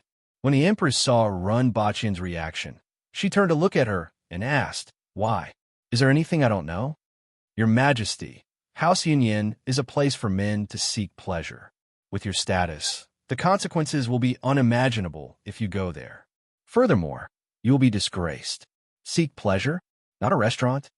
The Empress finally understood what was going on. Your Majesty, Xianja did not know whether to laugh or cry. Which bastard told the Empress about that place? That's a place where women accompany men to drink and seek pleasure. It's really not suitable for your Majesty to go there.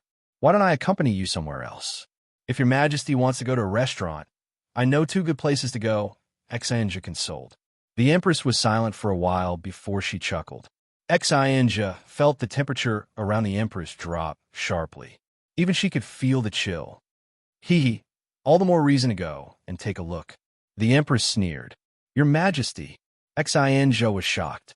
If people knew that the Empress wanted to go there, the consequences would be unimaginable. Lead the way, the Empress said coldly.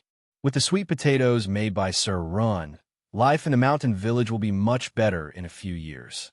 I thank you on behalf of everyone in the village. Surin, why don't you consider going to the Department of Agriculture and Livestock?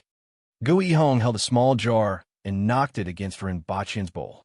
Then, he raised his head and gulped down the wine. No, I'm not going. Ren Baqian rejected him flatly. Then, he gulped down another mouthful of wine. His eyes were already blurred. He had already drunk a lot of wine before Gu Yihong. Even though the alcohol content wasn't high, he couldn't handle drinking like this. Just now, Tong Jingye pushed a gentlewoman to him, and he immediately pushed her away. If that old man set him up, wouldn't he die a miserable death? Sir Tong, enjoy it yourself. I'm not interested in women. I'm just here to drink. Ren Baqian grinned, revealing his white teeth. Puff. Tong Jingye spat out the wine. He looked at Ren Baqian and laughed. All right. However, when that delicate and charming woman called Ling Guan poured wine for Ren Baqian deliberately moved his stool a little further away, maintaining a distance of half a meter.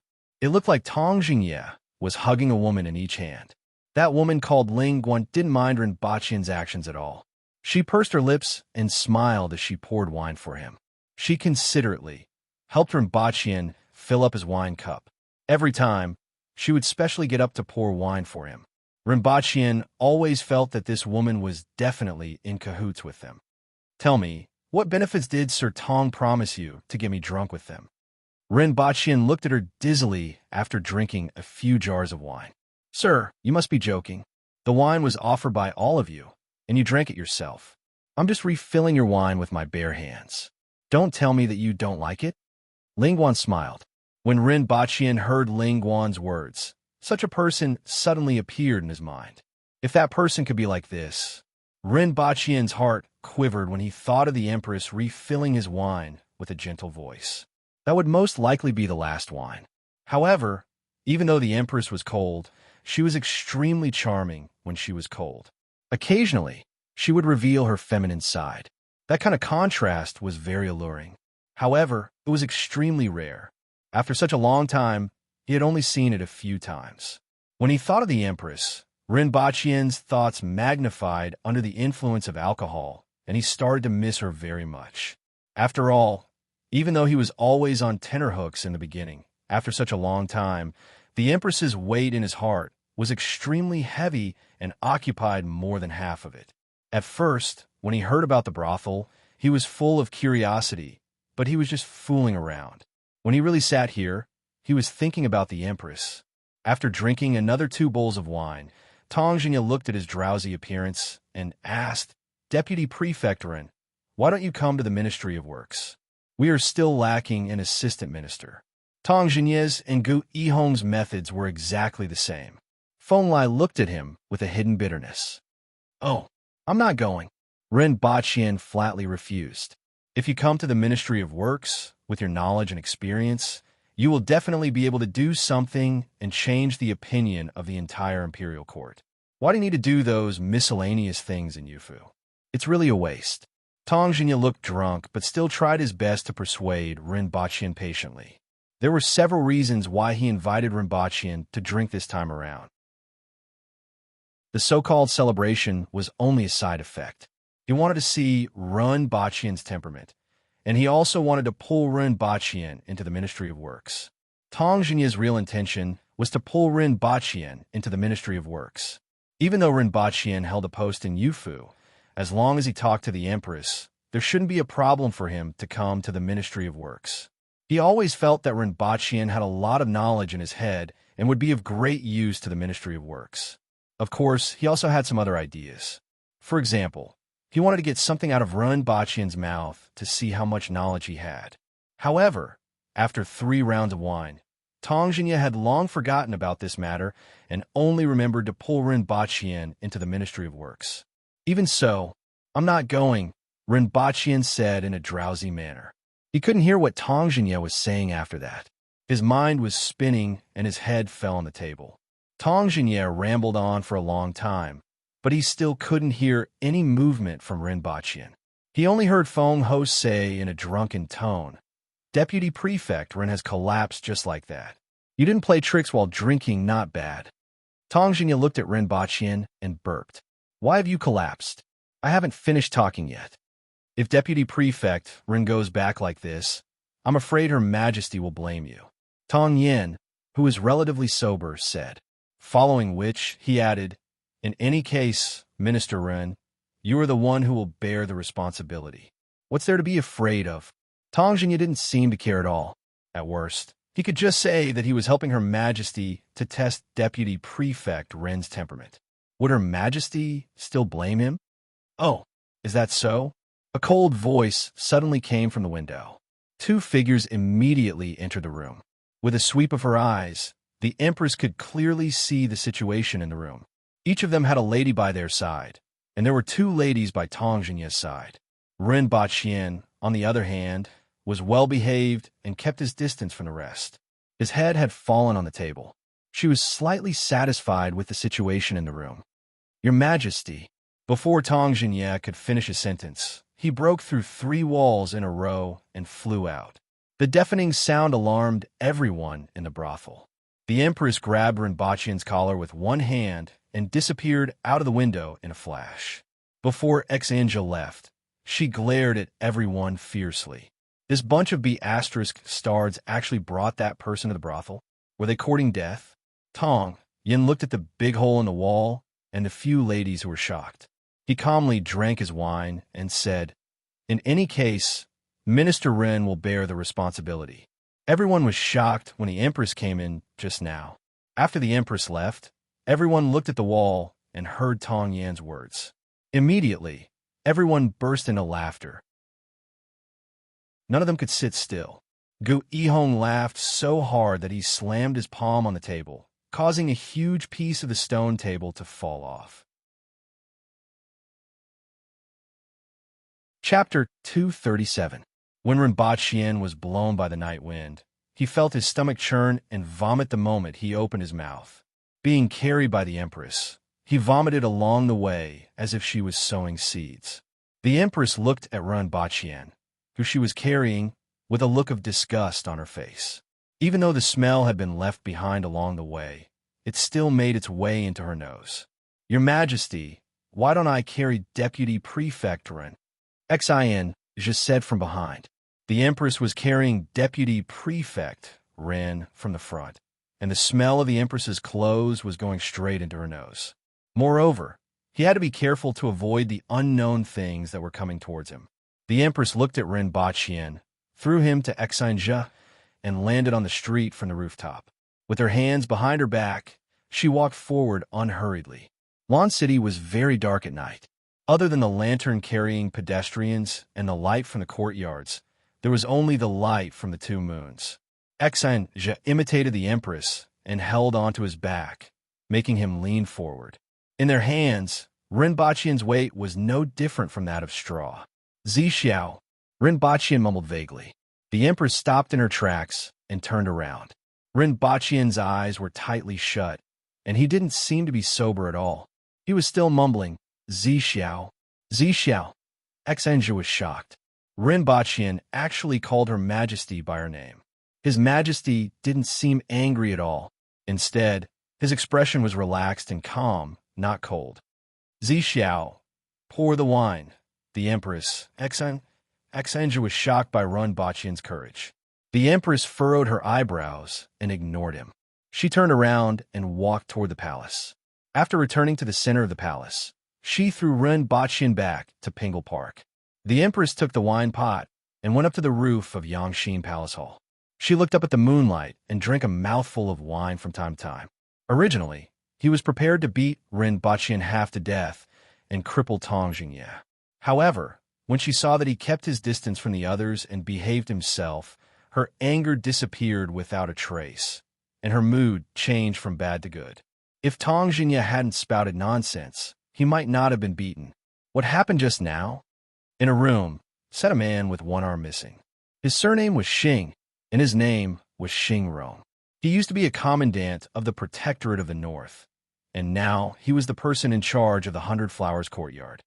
The Minister of Works, Lord Tong, is hosting a banquet at House Yunyan. Below him were 10 equally muscular men, but they were missing an eye, an ear, and only 2 fingers on their left hands. Xingrong didn't say anything. His life of blood and fire gave people the feeling that he was like steel that had been tempered 100 times. He was silent, hard, and contained a powerful explosive force. Even though he was now a cripple, not many people would look down on him. Imperial Deputy Prefect Rinpochian has also been invited by Sir Tong, that man continued. Xingrong thought for a while before he remembered who Imperial Deputy Prefect Rinpochian was. In fact, no one really took Rinpochian's position as Imperial Deputy Prefect seriously.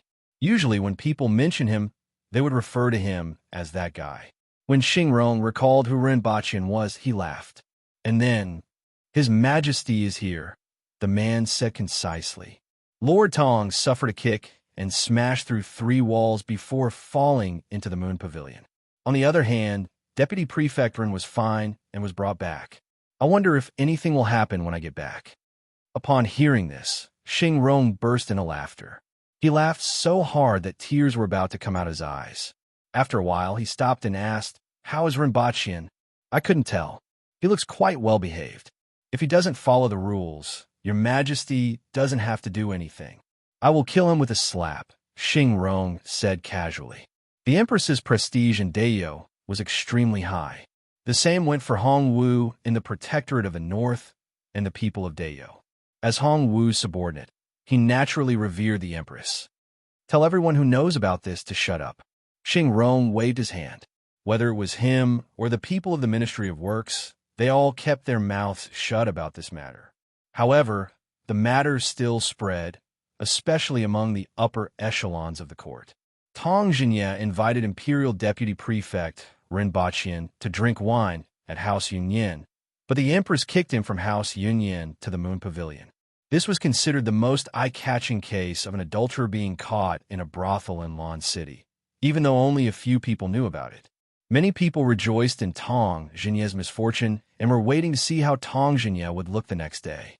For example, the Minister of War, Qin Chuan, was very happy to mock Tong Jinye. At the same time, he wanted to see if that imperial deputy prefect had been beaten to death by His Majesty. Ren Baqian slept all the way until dawn. When he woke up, he had a terrible headache and his stomach was churning again. Just as he was about to vomit, he realized that there was a small basin in front of him. Immediately, he vomited for a long time. Then, he took a bowl of sweetened water and drank it. Before he could feel better, his stomach churned again and he vomited out all the sweetened water that he had just drunk. After tossing and turning for a long time and vomiting whatever he drank, he finally fell into a deep sleep. When he woke up again, it was already noon. Not far away, a palace maid was dozing off. When she heard the sound of Rinpoche getting up, she quickly helped him up and poured him a cup of sweetened water. After Rinpoche drank the sweetened water, he felt slightly better and finally survived. He swore ferociously in his heart, "Damn it, I won't drink so much next time no matter what. It's really unbearable. If I drink so much again, I will change my surname to Qi." He got up from his bed and went out to get some fresh air. As for what happened last night, he didn't know anything at all. He thought that Su Wei and the others sent him back. That palace maid left in a hurry. Not long after, she brought a bowl of porridge over and Rinpoche drank it clean. "Sir, someone is looking for you. He has been waiting since morning." When the imperial guards of Pingle Park saw that Rinpoche had woken up, they had a strange expression on their faces. Others might not know about what happened last night, but they were very clear about it. No one would have thought that the Minister of Works, Sir Tong, would be sent flying with a kick from Her Majesty. Yet, this deputy prefect run was actually unscathed. If Tong Jinye knew about this, there was an 80% chance that he would be resentful and say, "Your Majesty, you have changed. In the past, we would both be punished 50 times. After hearing this, Rinpoche recalled that he had asked Tung Halu and Tai Dao to look for him yesterday. He instructed the imperial guards to bring the two of them into the palace while he sat on a stone bench in the courtyard. He covered his head with one hand and posed like a thinker. Only when he heard footsteps coming from the courtyard did Rinpoche turn his head to take a look. To his surprise, it wasn't the two of them. It was the Empress, who was wearing a red muslin dress with a white undergarment inside. "Your Majesty." Rinpoche quickly got up and greeted her. The Empress looked at him and said coldly, "I heard that you went to drink wine with prostitutes yesterday. Tell me, how do you drink wine with prostitutes? I have never tried it before." "Your Majesty, how would I know what kind of place that is? It was the Minister of Works, Tong Jinye, who invited me there. Before I went there yesterday, I even mentioned it to your Majesty. I only found out what kind of place it was after I went there. I didn't expect Sir Tong, who looks so mature and mature, to actually be so dissolute." Rinpoche hurriedly cried injustice. Furthermore, he continued to smear Tong Jinye's name without the slightest hesitation. "I heard that you even called my name," the Empress said again. "I must have missed your Majesty too much. There's a saying that a day apart feels like 3 years. This saying is indeed true. You still want me to pour you wine?" Chapter 238. In Yangxin Palace Hall, Rinpoche and the Empress sat face to face. Between them was a table with a few dishes on it. "Drink with me. I'm going to pour it for you." After the Empress poured some wine for him, her eyes slightly curved and the corners of her mouth curled up. Rinpoche felt nauseous when he smelled the pungent smell of alcohol. This time, it wasn't wine with more than 10% alcohol.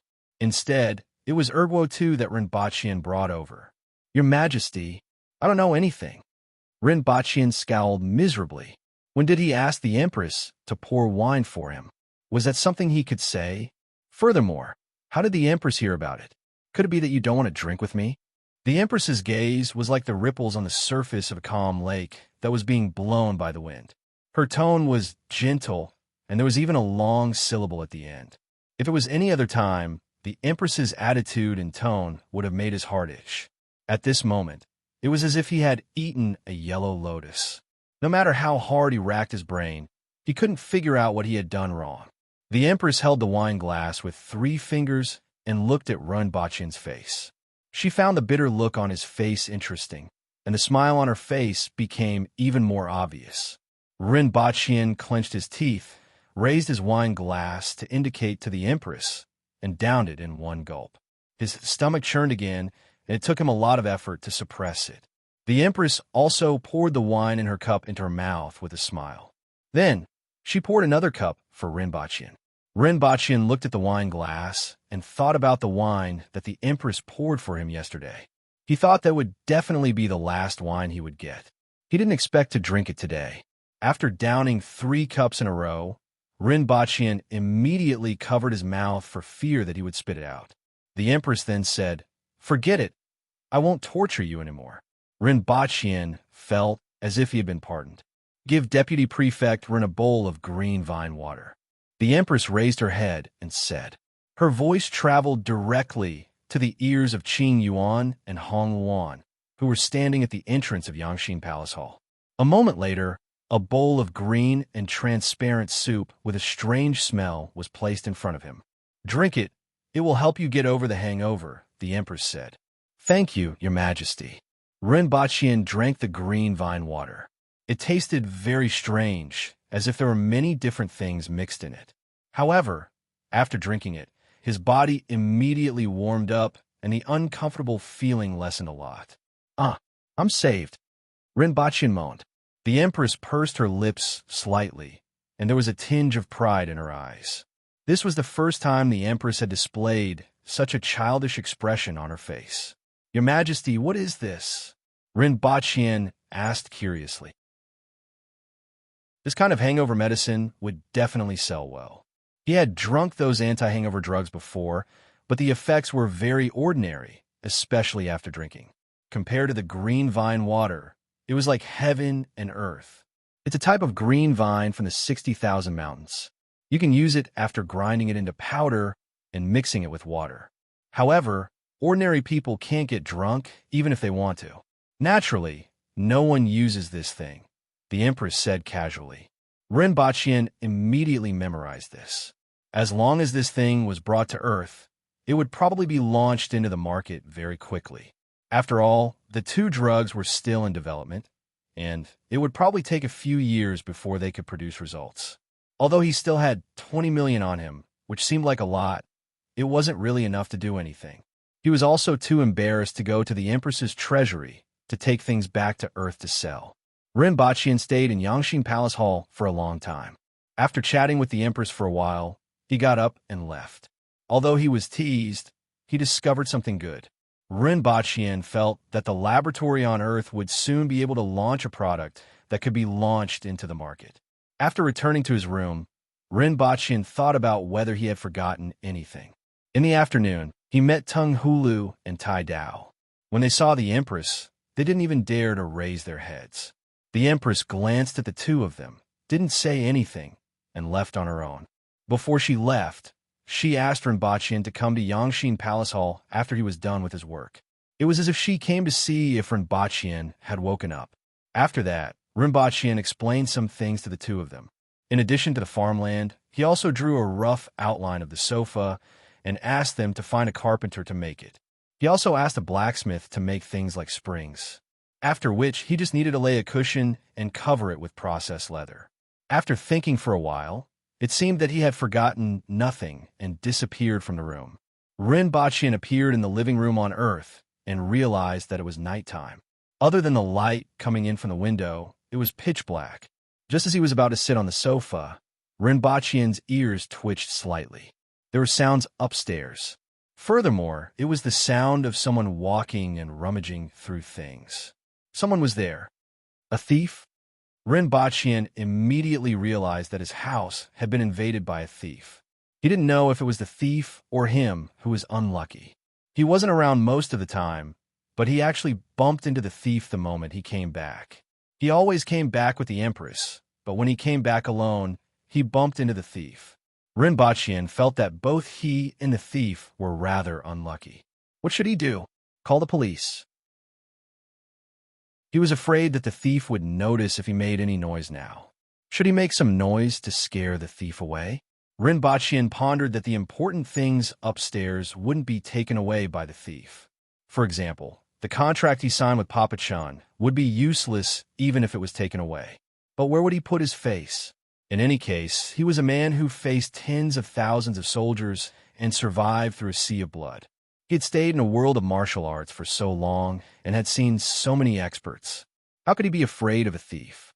Furthermore, his hands had the strength of 170 kilograms. Wasn't he more powerful than an average adult? Rinpoche made up his mind.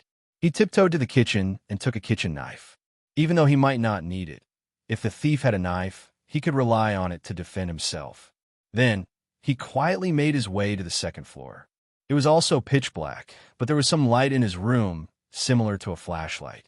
Rinpoche felt his way to the door of his room. His heart skipped a beat. Damn, there were two people. Ghost! The person in the room accidentally shone his flashlight at the door and saw a figure. He was scared out of his wits. Ghost my ass. The other person cursed and shone his flashlight at the door.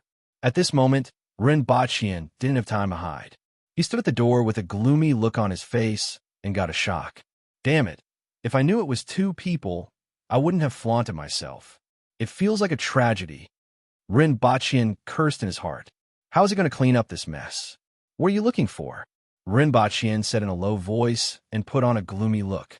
The man in the room was shocked at first. Then he became furious. He took out a knife from his waist and cursed, Mother Asterisker, don't play tricks on me. Brothers, we are in the same line. I didn't expect you to be one step ahead of me. Rinpoche laughed awkwardly. Hearing Rinpoche's words, the man became even more furious. Get lost. I will stab you to death. Chapter 239. At this time, there was a white cloth on the bed. There were some things piled up on it, but it was hard to see what was inside. Rinpoche thought about it and realized that there was nothing worth stealing from him. There was probably more than 1,000 yuan in his wallet. It didn't matter if he let them take it. As for those cards, they shouldn't be able to guess the password. He could just get another one tomorrow. At this moment, he suddenly remembered something. There seemed to be a few jade pendants. Although they were not worth much, they were worth 2 million yuan in total. However, he did not sell them because they were not enough. But it didn't matter. It didn't matter if the jade pendant worth 2 million yuan was gone. Moreover, if the jade pendant worth 2 million yuan was lost, the police should be able to catch the culprit. Rinpoche remembered that there were some photos of the Empress in the phone. He had to get the phone back. Rinpoche thought about it and felt that such a small request shouldn't be too difficult, right? They couldn't sell the phones for much money. The man thought for a moment. What if this person really went out and called the police? He could not help but ask, "What do you want?" "We'll split it in half when we meet," Rinpoche said. Of course, he couldn't just ask for the phone. It would be too obvious. The two looked at each other and nodded. All right, Rinpoche reached out to turn on the lights, and the two of them immediately shouted, "Don't turn on the lights." "It's fine. I've been watching this place for a long time, and there are very few people here," Rinpoche replied nonchalantly. Of course, the two people that Rinpoche mentioned knew about this. Otherwise, they wouldn't have appeared here. "The items are here. We'll take these items. You can choose the rest." One of them directly grabbed a few pieces of jade pendants. Although the two of them did not know much about these things, they were often very valuable. Rinpoche scanned through the contents and knew that they were all things that weren't very important to him. Contracts and whatnot were tossed aside by them. Generally, there isn't much cash in a wallet, but I still choose a wallet. Rinpoche stood at the door and didn't move. The two people inside were holding knives in their hands. Getting his wallet would save him the trouble of getting a new card and ID. The burly man threw the wallet at Rinpoche's feet. "Those are jade pendants, right? It should be something good. Since that's the case, I'll earn some money." "I want the phone too," Rinpoche continued. The phone slid across the floor to his feet. Rinpoche heaved a sigh of relief. Everything else didn't matter. He's the landlord. His photo is on the table. Just as Rinpoche was about to relax, another person in the room suddenly shouted in surprise. Rinpoche cursed in his heart. Suddenly, He recalled that he did have a photo with the Empress. It was taken in Turkey, and he had developed it and placed it on the table. If he had known earlier, he wouldn't have turned on the lights. Hearing this, the big man's eyes flashed fiercely. "Brat, you're courting death. You're just stealing. You don't want to become murderers, right? If you're caught stealing, you'll be sentenced to 2 or 3 years at most. But murder is the death penalty," Rinpoche calmly explained. When the two of them heard this, they were stunned. Their footsteps, which were about to rush over, also stopped. This was the first time they had encountered something like this. This guy was too calm. If it wasn't for the fact that this guy was holding a kitchen knife in his hand, he would have thought that he had met a tough opponent. However, Rinpoche's calmness and words were still the same. The two of them secretly praised him for being a character. At first, he pretended to be in the same trade, but now he could say such words. Rinpoche's calmness was infectious. "You're right." The burly man nodded. "We're after money, not our lives." "That's right. My wallet and phone are some use to me. The rest doesn't matter." Rinpoche smiled. "You look like a character. This time, we've offended you. We won't take anything else, and we'll leave now," the burly man said again. Rinpoche paid attention to the two of them as he bent over to pick up the phone. At the same time, he said, "Since this is the case, I won't call the police."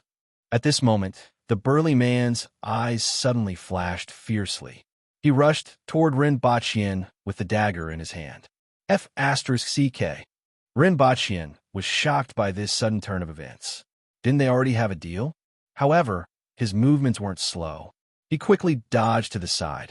After going through so many things, even though he was still a weak chicken and hadn't improved much in this aspect, he wouldn't panic when he encountered danger.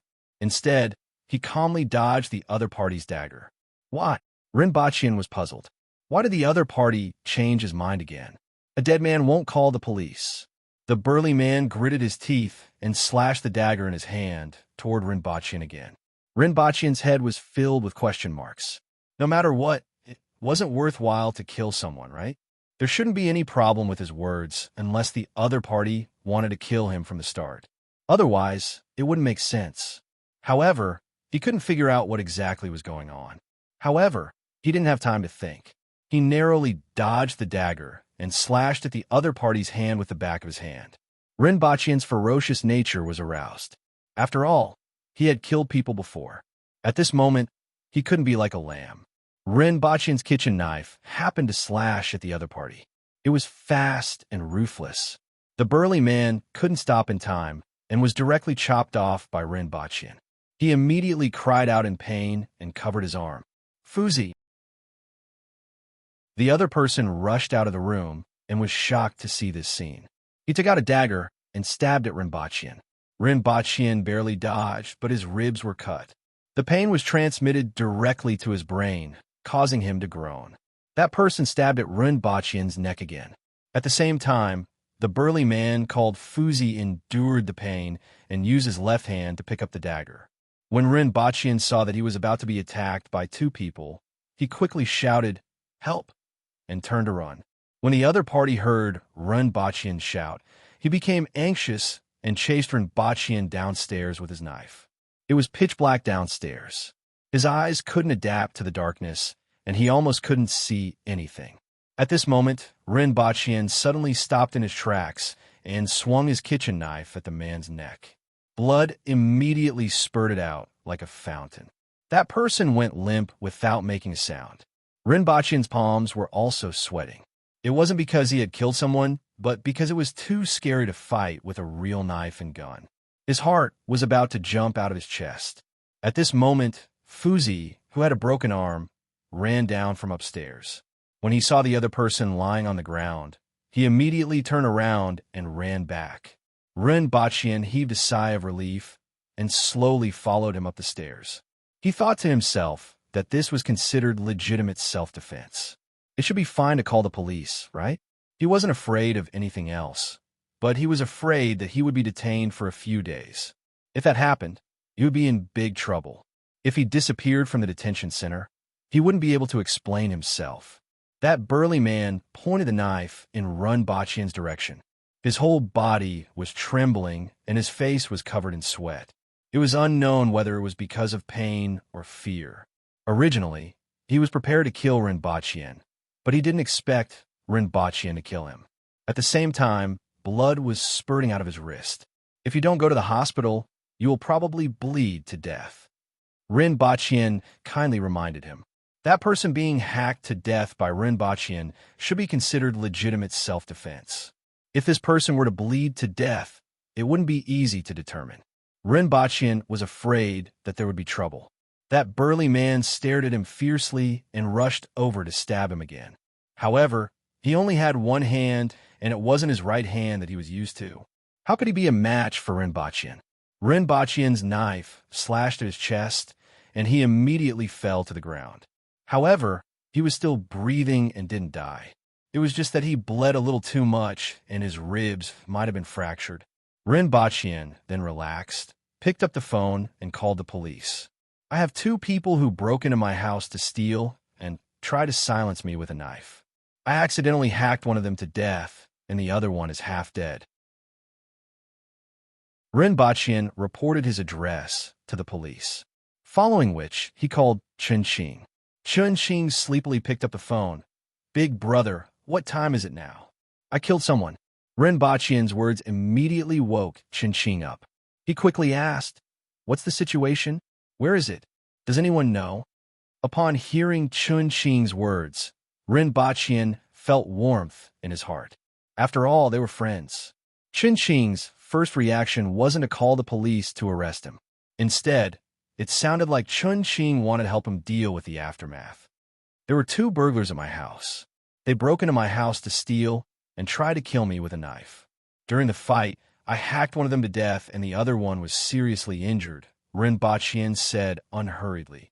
How are you? Rinpoche heard Chunqing's relieved voice coming from the other end of the phone. My palms are all sweaty and I was scared to death, Rinpoche sighed. You aren't injured? Chunqing was astonished. Based on what he knew, Rinpoche had never even fought before. Yet, he single-handedly killed 2 people who used knives to commit murder. You can't wait for me to get injured, right? Rinpoche said unhappily. I will call the police. Hurry up and get me out. Don't worry, it will be fine. I will be there very soon. Chunqing consoled him and hung up the phone.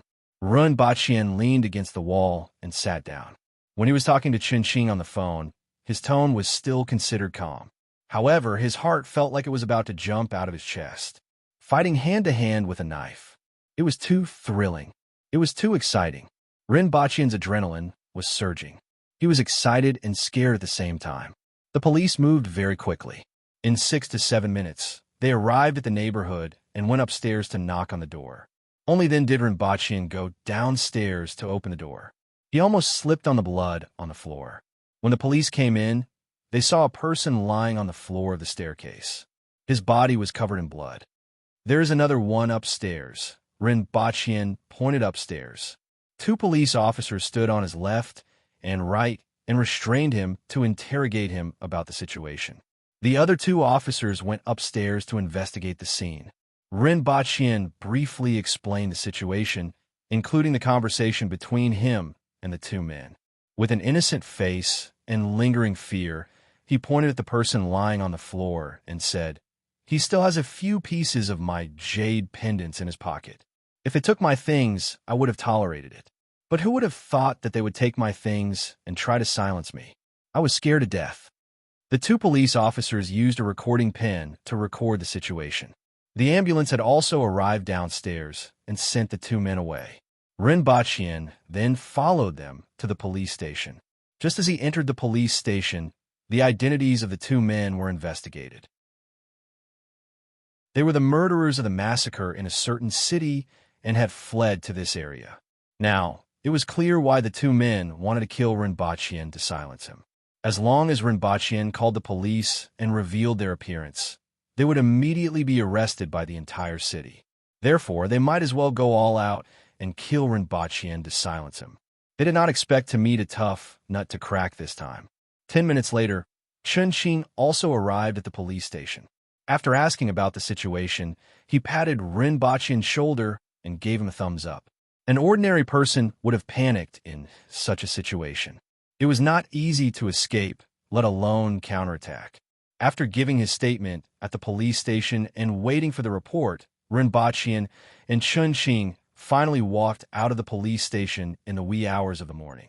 In fact, the police officers had already judged the situation at the crime scene. For the next few hours, Rinpoche directly lay on the table in the interrogation room and slept. As an ordinary person, he was actually able to sleep after encountering such a situation. This made many of the police officers who saw this extremely impressed. "I'm hungry. Shall we go for breakfast?" Rinpoche turned his head and asked Chunqing after leaving the police station. Chunqing looked at him with a weird expression and said, "Most people are not used to killing people, especially in such a bloody and thrilling scene. You slept tonight. Those who don't know would think that you were a repeat offender. I can't possibly skip meals and sleep just because of this, right? Don't forget that this matter is not over yet. Don't leave searching for the time being and wait for the verdict. Logically speaking, you should still be inside," Chunqing said.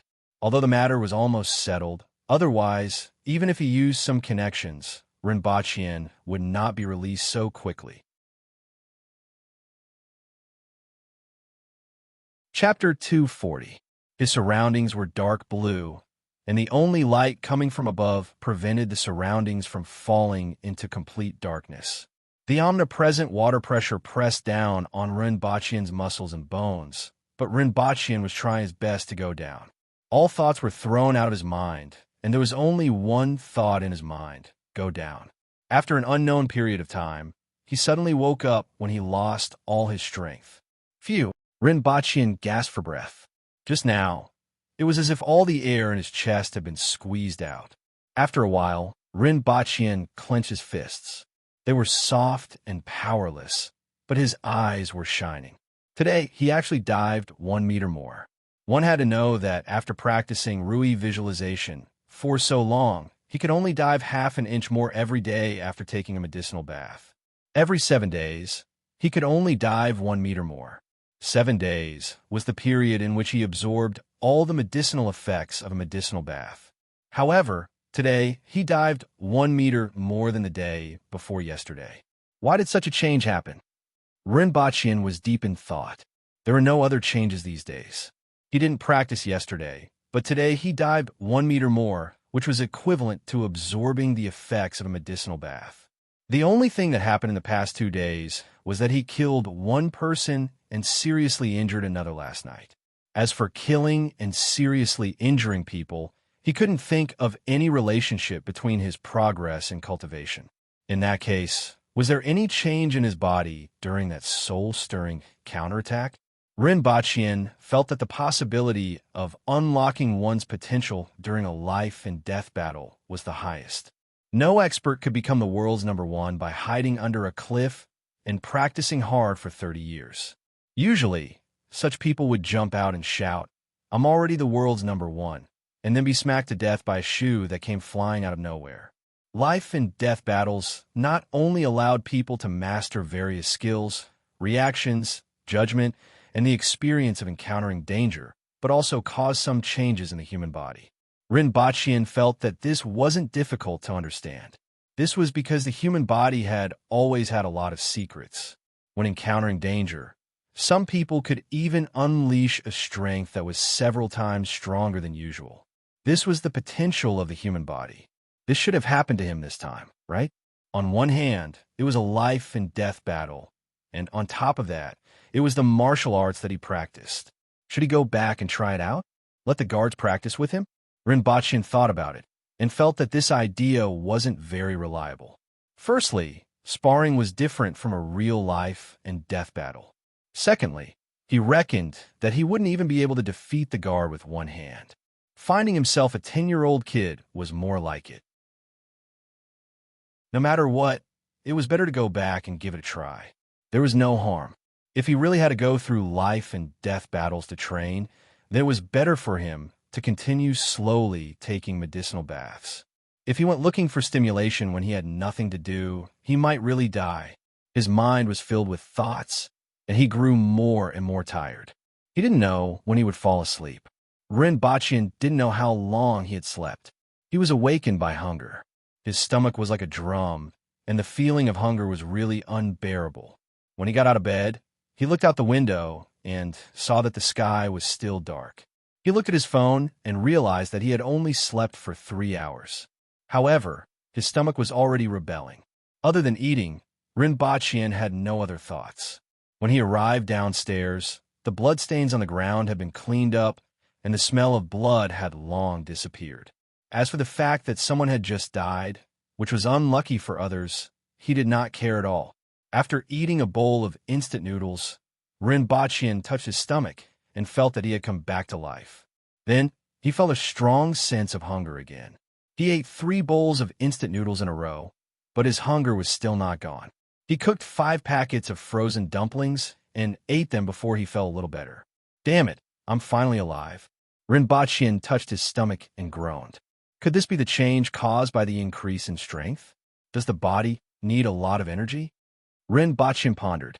Just like the Empress, if she relied on eating to replenish her energy, the amount of food she ate would make an ordinary person's eyeballs pop out. It was the same for him this time. In the past, he had to absorb medicinal baths to increase his strength. This time, he completely relied on food. It was no wonder that he felt so hungry. He went to the living room and picked up the tension machine that he had used before. He casually tested it. It was easier than the previous time, which meant that his strength had increased. Every time he absorbed all the medicinal effects of the medicinal bath, he could dive 1 meter deeper and increase his strength by 15 kilograms. It was very likely that it would be the same this time. Before the first medicinal bath, his hands should be able to lift objects that weighed 130 kilograms.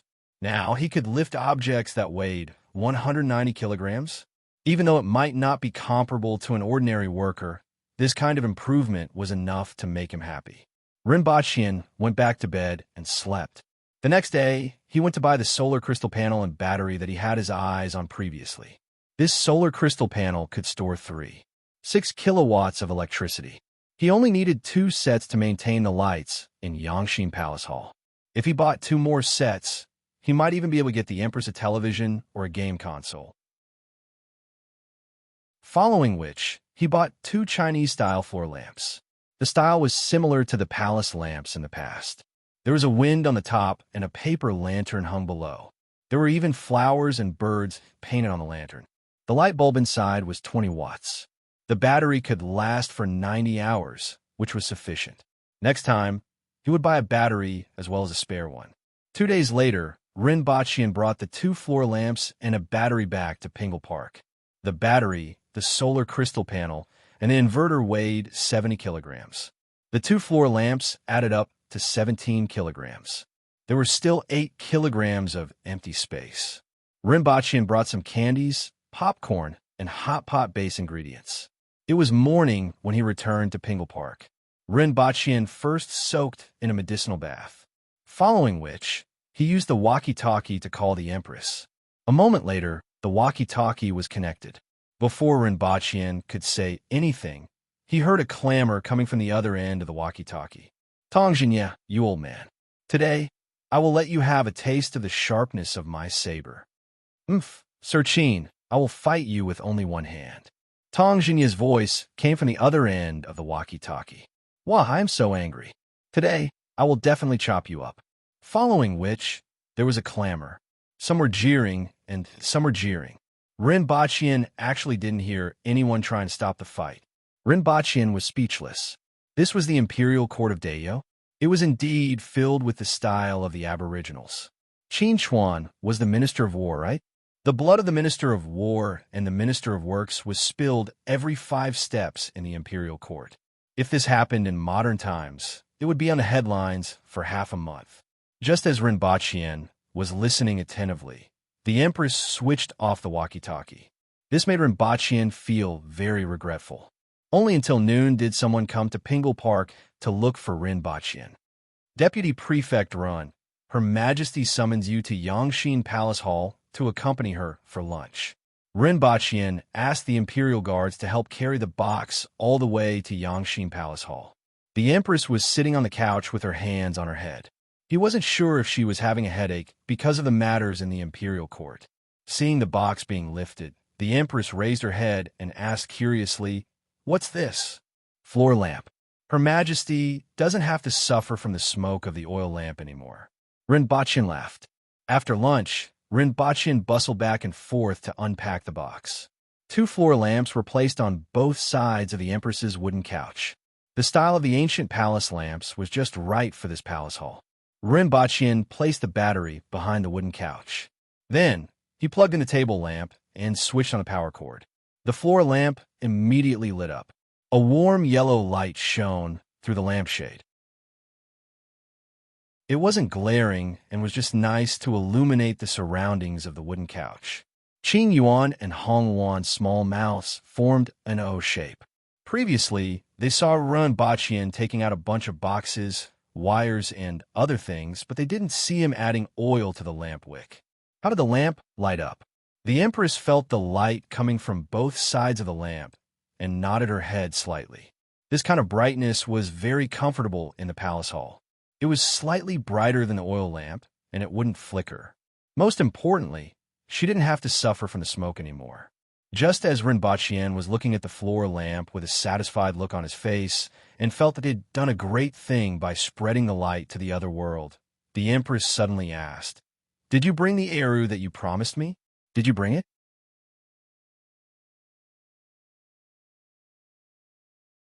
Chapter 241. Did you bring the eru that you promised me? The Empress's voice drifted into Rinpoche's ears. Rinpoche was immediately petrified. F***, I actually forgot about it. Furthermore, the Empress actually remembered. Rinpoche was at a loss and looked like a bitter gourd. When the Empress saw Rinpoche's expression, she immediately understood and said faintly, "The crime of deceiving the monarch." Rinpoche almost spat out a mouthful of blood. "Your Majesty, I have been busy preparing the floor lamp and the battery." Rinpoche hurriedly said, "The crime of deceiving the monarch." Rinpoche wanted to cry, but had no tears. He felt that those people who filmed the Qing dynasty should be strangled to death. If it wasn't for them, how would the Empress have learned this sentence? "This time when I went, I encountered a huge change." Rinpoche immediately changed his story.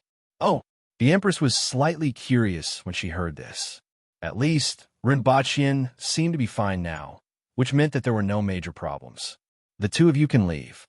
The Empress saw Rinpoche's gaze and waved her hand at Hong Wan and Qing Yuan. Qing Yuan looked unhappy. She still wanted to hear what exactly happened to Deputy Run. At the same time, she was also curious about where he had gone. These days, the 2 of them kept discovering strange things in the palace. For example, this lamp that could light up without adding oil or burning, and a box that could speak in the Empress's hand. This caused the 2 of them to have all kinds of speculations. Unfortunately, the Empress didn't allow them to listen at this moment. "Speak," the Empress said after the 2 of them left. "Your Majesty, you may not know this, but this time when I just returned, I heard someone making a noise upstairs. I immediately tensed up and thought that an accident had happened. At this moment, the culprit directly stabbed me with a dagger. Your Majesty knows about my situation and was stunned at that time. I barely dodged the attack. However, the other party wasn't just 1 person, but 2. Rinpoche spoke for more than 10 minutes. He had the voice and appearance to describe his encounter with a thief and counterattack like a Hollywood blockbuster. It was thrilling and full of ups and downs. If one listened to his story, they would definitely think that he encountered Marines and not 2 thieves. For this reason, he specially showed the wound on his ribs to the Empress. In the end, I stayed in the police station for 3 days before I was released. During these 3 days, I thought about Your Majesty day and night. After I left the police station, I immediately went to retrieve this battery and the floor lamp before rushing back to see Your Majesty. My empty heart was finally at ease, and I finally found a place to belong. Rinpoche finally spouted nonsense with a straight face. The Empress looked at him and shook her head. "Forget it. I'll let you off this time." Rinpoche heaved a sigh of relief. "It's not that I don't want to, but there have been too many twists and turns." I'm physically and mentally exhausted after staying at the police station for a few days, and I miss your majesty, so I decided to postpone this matter. I can't tell that you're physically and mentally exhausted, but your face is indeed glowing, the Empress said casually with a smile in her eyes. She didn't know how much of what Rinpoche said was true, but it was true that something had happened. In fact, most of the time, women didn't care whether what you said was true or not. As long as she felt that what you said was true and she was willing to believe it, it was fine. Even though the Empress felt that what Rinpoche said was a little exaggerated, but seeing that Rinpoche was really injured, she didn't really care. Instead, she thought of another matter. Your skills are indeed too weak. When you encounter danger, you don't even have the ability to protect yourself. From tomorrow onwards, I will get someone to teach you martial arts. You must not slack off. Otherwise, if you are killed, even if I can avenge you, you won't be able to come back to life. The previous time was an example, and it will be the same this time, the Empress continued. There was a trace of concern in her voice. It was very soft, but could be felt. Thank you very much, Your Majesty, Rinpoche said softly. He also knew that what the Empress said was right. In such a world, no one knew when and what kind of things would happen. In particular, the difference in the level of martial arts between him and others was too big. The corresponding danger was also greatly increased. If he really encountered something like the previous time, he could only resign himself to fate. I will do my best, Rinpoche added. The Empress didn't care about his determination at all. I will be watching you. Rinpoche. That afternoon, the Empress sat on a chair. Beside her was a small table with fruits, sweets, popcorn, and wine. Behind her was a huge imperial canopy that blocked the sunlight like a parasol. Beside her were Qing Yuan and Hong Yuan. One of them was massaging her shoulders while the other was fanning her. Rinpoche turned his head to look at the Empress, then looked at the bodyguard in front of him whose build was similar to Schwarzenegger's. He was dumbfounded. Didn't she say that she would teach him? Why did she go straight to the arena? It's faster to learn by sparring directly. This was what the Empress said just now. But now, was it a matter of sparring? Wasn't he about to be beaten up by the other party? Let's begin. Why are you dilly-dallying? The Empress ate popcorn, a grape, and a mouthful of wine. It fully illustrated what it meant to be an onlooker. Deputy Prefect Run, I will be gentler. That bodyguard tried to hold back his laughter. Rinpoche really wanted to spit on his face. Your Majesty, I feel that it's better for me to learn some moves first. Rinpoche couldn't help but turn his head and say, It's all right. You will learn after a fight. The Empress casually replied.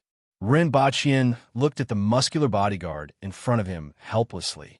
He made up his mind, shouted loudly, and dashed over. His imposing manner was overbearing like a mad dog. Then, he flew back at a speed faster than when he dashed over. There was a huge footprint on his chest.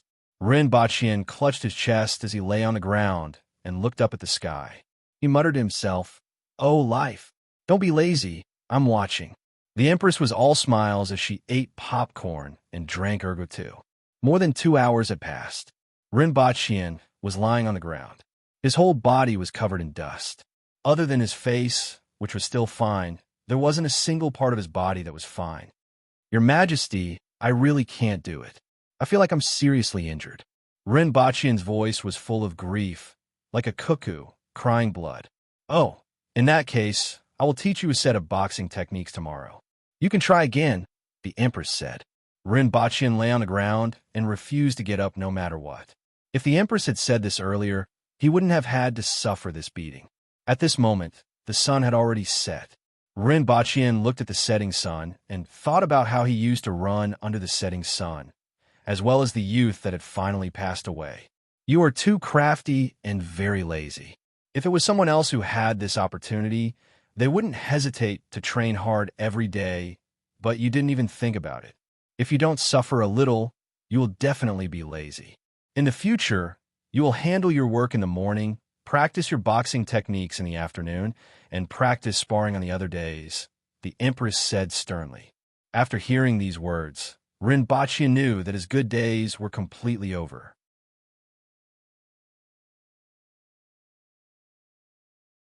Chapter 242. How can this thing emit light? There's actually no smoke at all. Shi Qing, Ko Zhihai, Tong Zhinya, Qin Xuan, Tu Wan, and a few other big shots surrounded the two floor lamps in Yangxing Palace Hall and exclaimed in admiration. The Empress stood in front of a mirror not far away and ignored the people behind her. This thing stores sunlight before releasing it. Therefore, it doesn't require lamp oil or smoke. Rinpoche said nonsense to the group of country bumpkins. It's indeed a treasure. Everyone nodded after hearing this. Deputy Prefect Ren, do you still have this treasure? Tong Zhinya asked. Of course not. In fact, it wasn't a big problem to give each of these big shots a solar battery, but Rinpoche didn't have any intention of giving them something that was ahead of the times. The Empress had some understanding of Earth, but in the eyes of these people, this thing was more magical. It wouldn't be a good thing if it was everywhere. Things like walkie-talkies were too useful. There was no need for solar batteries and lamps, as they were meaningless. The group of people surrounded the floor lamps and exclaimed in admiration for a long time, fully satisfying the Empress's desire to show off. Rinpoche felt that she invited so many people to have a meal in the palace just to show off this new toy. Although there weren't many of these things on Earth, they were still very magical in this world. Previously, so many people were doubtful about her choice of a husband. At this moment, she was able to use the electric lamps on Earth to scare those big shots. This made her feel much better. During lunch, everyone was full of praise for the food in the palace. The two shameless old men, Tong Zhinya and Qin Xuan, immediately licked the plates. Everyone was also very tempted by the spices that Rinpoche took out. Although there were some spices planted in the Beast Park, it would take some time for them to mature. Furthermore, the amount was not enough to make anything.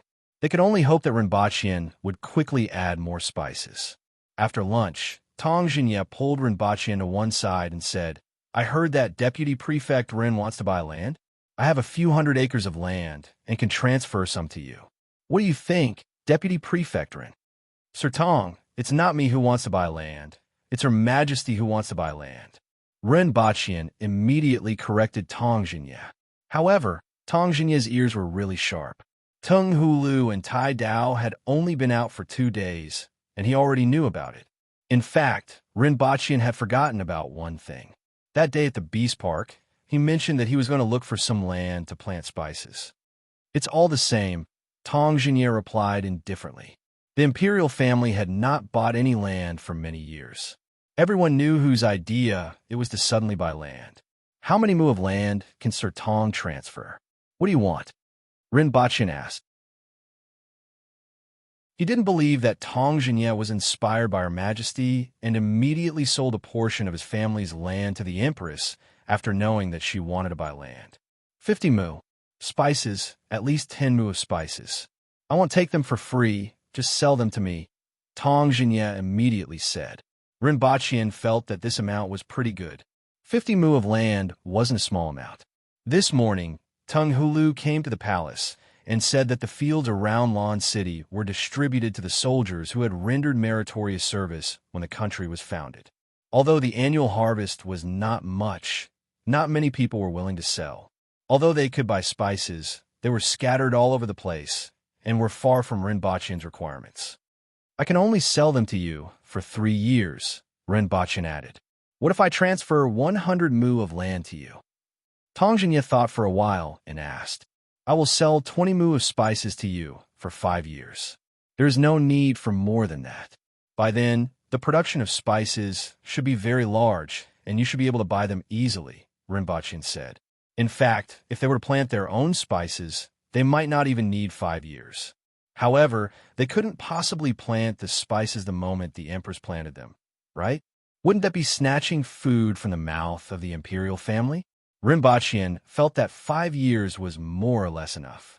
Tong Zhinya thought for a while and nodded his head in agreement. Other than the spices for his own use, the rest of the spices could be sold to Great Xia and the Yun Nation. He should be able to earn quite a lot. Tong Zhinya was a businessman who was held back by the Ministry of Works. Although there were not many business-minded people in Dayo, there were still some, especially people like Tong Zhinya. I will take my leave first. Tong Jinya looked at Tu Wan and nodded his head at Rinpochian. Tu Wan and Tong Jinya had the same goal, so Rinpochian gave Tong Jinya the same exchange plan. It had to be said that the officials in Dayo didn't have much land in their hands.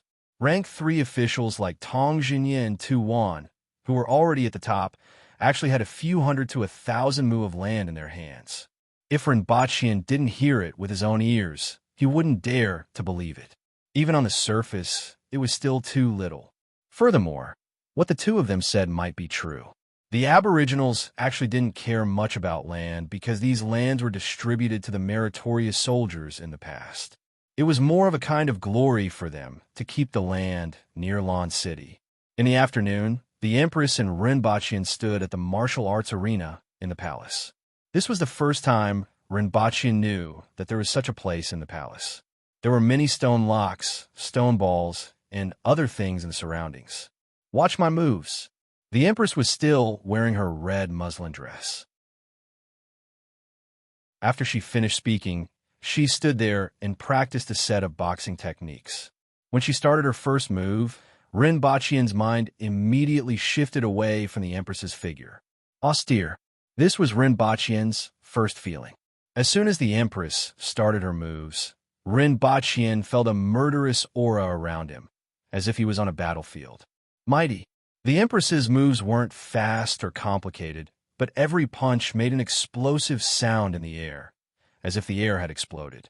More importantly, the Empress's slow punches actually had the imposing manner of a magnificent army, making people unable to stand in front of her and subconsciously retreat. Boom! As the Empress slapped the air, 6 or 7 1-meter square slabs in front of her exploded. Your Majesty's martial arts are unparalleled and unparalleled. Invincible in the East, I am the only one. Rinpochian woke up from the feeling of being on a battlefield and immediately shouted, "Oomph!" The Empress's tone was a little higher and seemed to be a little mischievous, following which her voice became cold again and asked, "Did you see it clearly?" Rinpochian was speechless. "Your Majesty, I only care about using my eyes to pursue your heroic appearance." Rinpochian laughed dryly. The Empress raised her eyebrows and stared intently at Rinpochian. "I personally went down to demonstrate for you, yet you were actually distracted. Just now, I saw a murderous aura around me, as if I was on a battlefield. Your Majesty, you were invincible in the midst of a magnificent army, but I was too slow to see this move," Rinpochian quickly said.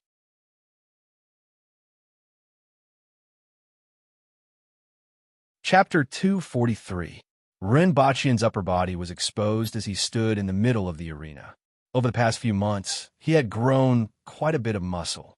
At the very least, his original ribs were nowhere to be seen. At this moment, his eyes were filled with determination as he stared at his opponent. Even if Chun Xing was beside him, he wouldn't be able to recognize this sharp-eyed, sword-like, ruthless man. He was actually his friend, whom many people thought was ordinary and unremarkable. The laptop behind him was connected to the sound system and was playing the song, Into the Battlefield. It was a hot-blooded high school soundtrack. When he watched this movie, this music simply made his blood boil. At this moment, the strong rhythm and dense drumming made Rinpochian's adrenaline surge and his fighting spirit surge. He felt that if he had a gun, he would be able to carry it onto the battlefield. At this moment, Rinpochian's opponent's attention was obviously attracted by the thing that was making the sound not far behind him. His gaze wandered and was fixated on the sound system. Chance! Rinpochian's eyes lit up. He stomped on the ground and dashed toward his opponent like a wild dog released from its leash. Bang! Then, he flew back at a faster speed and landed heavily on the ground with a 46-yard large footprint on his chest. Ouch! Rinpochian groaned as he lay on the ground. Your Majesty, I need to change my opponent. You can choose from the Imperial Guards. The Empress, who was eating popcorn not far away, said generously. Can I lower the age of the Imperial Guard? I haven't even reached the man-wheel level. Rinpochian cried. How? Rinpochian's current Imperial Guard was about 30 years old. For the Aboriginals, he hadn't reached the peak yet. Furthermore, The Imperial Guards weren't the most skilled. At the same level, the winged cavalry was slightly stronger than the Imperial Guards. I feel that I can give it a try with an opponent around 10 years old. Renbachian seriously stated his request. The Empress almost laughed at Renbachian's shameless behavior. Qin Yuan and Hong Wan looked at him with disdain. Could he be any more shameless? Meanwhile, Renbachian's opponent was looking at the sky at a 45-degree angle. He didn't even use 5% of his strength just now. What else did he want? Isn't this a form of sparring? With my current strength, I'm still no match for him, even if his hands and feet are tied up. Renbachian got up from the ground and pleaded earnestly. The Empress squinted at him for a long time and finally said, "Okay." Renbachian was overjoyed when he heard this. "Your Majesty, you are accomplished in both literature and martial arts. You are benevolent to the common people and are willing to deliver all living things from suffering. Let's continue today. I will change your opponent for the sparring session the day after tomorrow," the Empress said. Alas! Renbachian sighed and struck a pose. Then he stepped to the rhythm of a song by Nightwish and charged toward his opponent like a wild dog that had escaped its leash. Bang! This was the 7th day since the Empress started teaching him the fist technique. These 7 days could be said to be filled with tears and snot. Just the 8 moves of the Fist of Death were enough to make Renbachian suffer. Renbachian's bones had already taken shape, and there were many movements that he couldn't perform. Then, the Empress ordered 2 Imperial Guards to press down on his shoulders and form a straight line. At that time, his voice was like the sound of a pig being slaughtered, and it spread throughout the entire palace for a long time. For 3 days in a row, Renbachian's legs were splayed outwards when he walked. It felt like his legs were like noodles. He had to practice martial arts every day, but this was still okay. At most, it would be a little tiring. He still had to get beaten up every 2 days, and this made Renbachian's heart full of regrets. Today, he finally couldn't help but bring up the idea that he had been pondering over for a few days. At night, a female official helped to disperse the extravasated blood on his body. Renbachian's body was also smeared with a layer of Indian divine oil. This was what Renbachian called it. After applying the oil, his whole body would reflect light. However, the effect was indeed excellent. Every time he was smeared with Indian divine oil to disperse the extravasated blood, his whole body would feel comfortable. The next day, not a single scar could be seen on his body. However, he didn't know that only a small number of aboriginals could afford this Indian divine oil. Even though it wasn't considered priceless, it was still extremely expensive. Even the children of the court officials could only use it occasionally. It was impossible for them to rub it all over their body every 2 days like Renbachian. A bottle of this medicine cost 100 taels of silver. Using 1 bottle at a time would cost more than 10,000 taels of silver a year. Even for the Empress, this was considered a considerable amount. Caretaker Shur was a rank 9 official, and his monthly salary was only 6 taels of silver. The annual rent for a shop on Jingyang Street was only slightly more than 100 taels of silver. The medicine used for the medicinal bath was even more expensive. A single medicinal bath cost 1,000 taels of silver and could only last for 7 days. Just the 2 medicines that Renbachian used cost 50,000 taels of silver a year. Dayo wasn't rich. The entire imperial palace only spent 40,000 taels of silver a year. Most of it was spent on the salaries of the imperial guards, female officials, and maids. Renbachian's expenses alone were more than the annual expenses of the entire imperial palace. The Empress could only rely on the income from the gold and silver mines for a small surplus. Coupled with the expenses on Renbachian, the imperial palace's income immediately became a deficit. The next day, Renbachian hurriedly went out and met up with Feng Ho, the director of the Department of Ordnance, and Tong Yin, the director of the Department of Construction. He received news in the morning that the pile of bricks used to burn the furnace had been produced. However, they had all turned into slag. Along the way, Renbachian sat on the back of the 4-corn cow and pondered the reason behind the bumpy ride. Since cement could be produced from burning, then some of the ores in this world should be similar to those on Earth. Furthermore, The main ingredient for burning bricks was clay. Such a situation shouldn't have occurred. When he arrived at the Jingtian furnace, the supervisor, Tai Mu, hurriedly welcomed him. Sir, yesterday, the furnace fire was extinguished. We wanted to follow your instructions to take out the bricks, only to find out. Let's wait and see.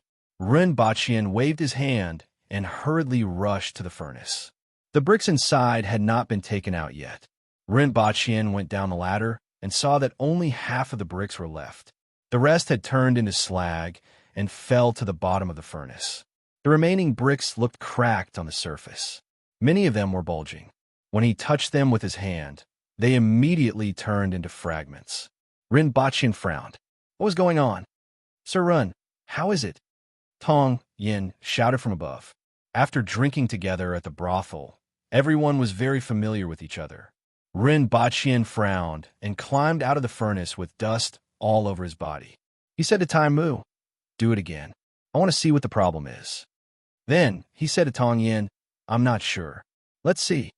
While the craftsman of the Jingtian furnace was working, Ren Baqian took out a piece of paper and compared it step by step to see which step was the problem. There's no problem?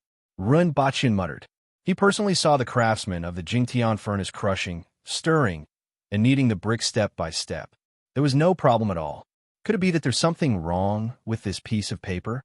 Ren Baqian started to suspect if there was a problem with the information he found.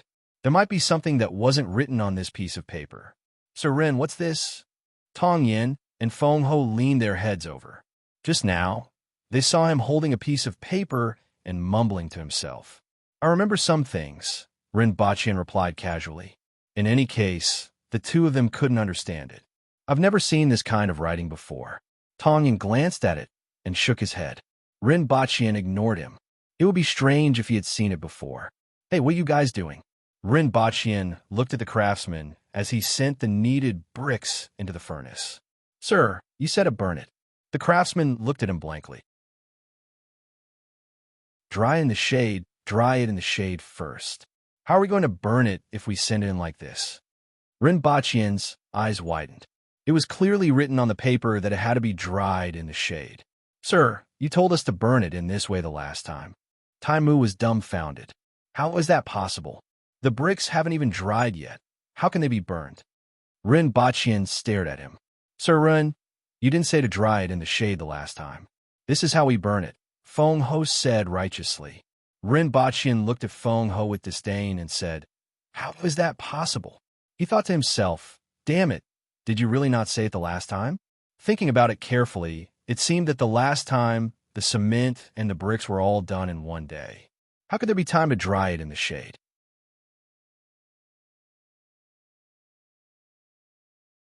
Chapter 244. Ren Baqian faced his opponent with a solemn look. After being beaten up a few times, the Empress finally changed his opponent.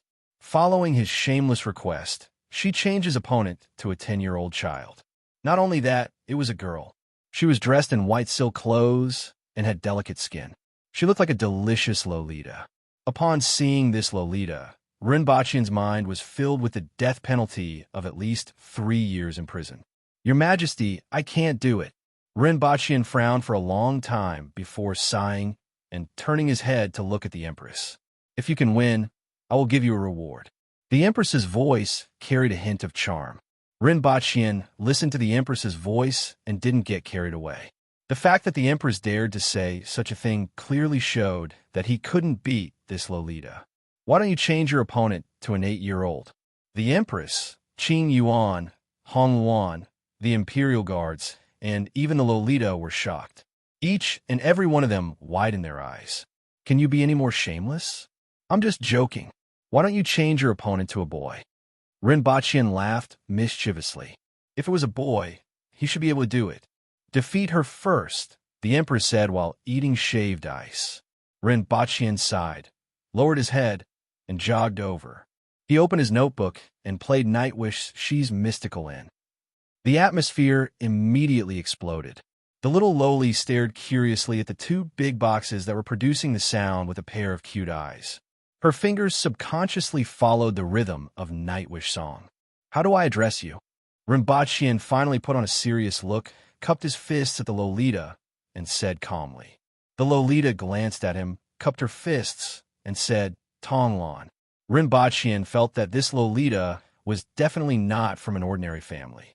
Her silk clothes weren't something that an ordinary person could afford.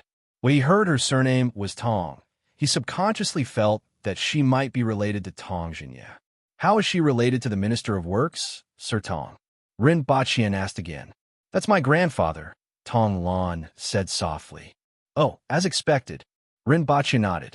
Then he said, a few days ago, I went to a brothel with your grandfather. Oh. The little loli nodded without any reaction.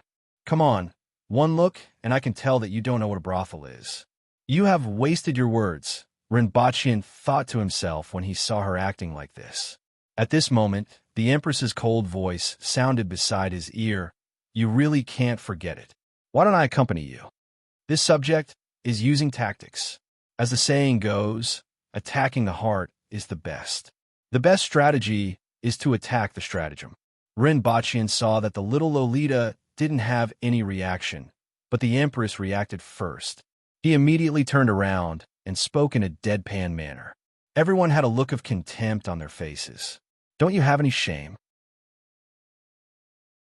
Rinpochian helplessly turned his head and looked at the obviously absent-minded Lolita. He crouched down slightly and exerted force with his legs to scuttle forward. Unparalleled vanguard! Rinpochian shouted. When the crowd saw him make his move, they finally perked up. Then, when they saw his legs kick 6 times in a row, their faces twitched. This move was clearly a horse-stomping chain kick. The moves of the Fist of Death were simple and ferocious. It was considered a widely spread fist technique in the army. Even if the crowd had not practiced it before, they more or less had some understanding of it. When they saw him make his move, they immediately realized that what he shouted and what he used were 2 completely different moves. The opponent was a 10-year-old child, yet he was still so shameless. These few days, Rinpochian had once again refreshed everyone's impression of how shameless he was. Bang! Rinpochian's nostrils spurted out blood as he fell to the ground. There was a small footprint on his face. Tonglan lowered her head and looked at Rinpochian, who was lying on the ground with a look of disdain. Liar! Rinpochian covered his face. He couldn't even defeat a 10-year-old girl. There was no way he could continue living like this. Everyone looked up at the sky. A moment later, Rinpochian, who had another footprint on the left side of his face, stood opposite Tonglan again. Do you know how much 3,000 taels of silver is? How long is it enough for the Tong residents to spend? Rinpochian asked with a serious look on his face. Of course I know.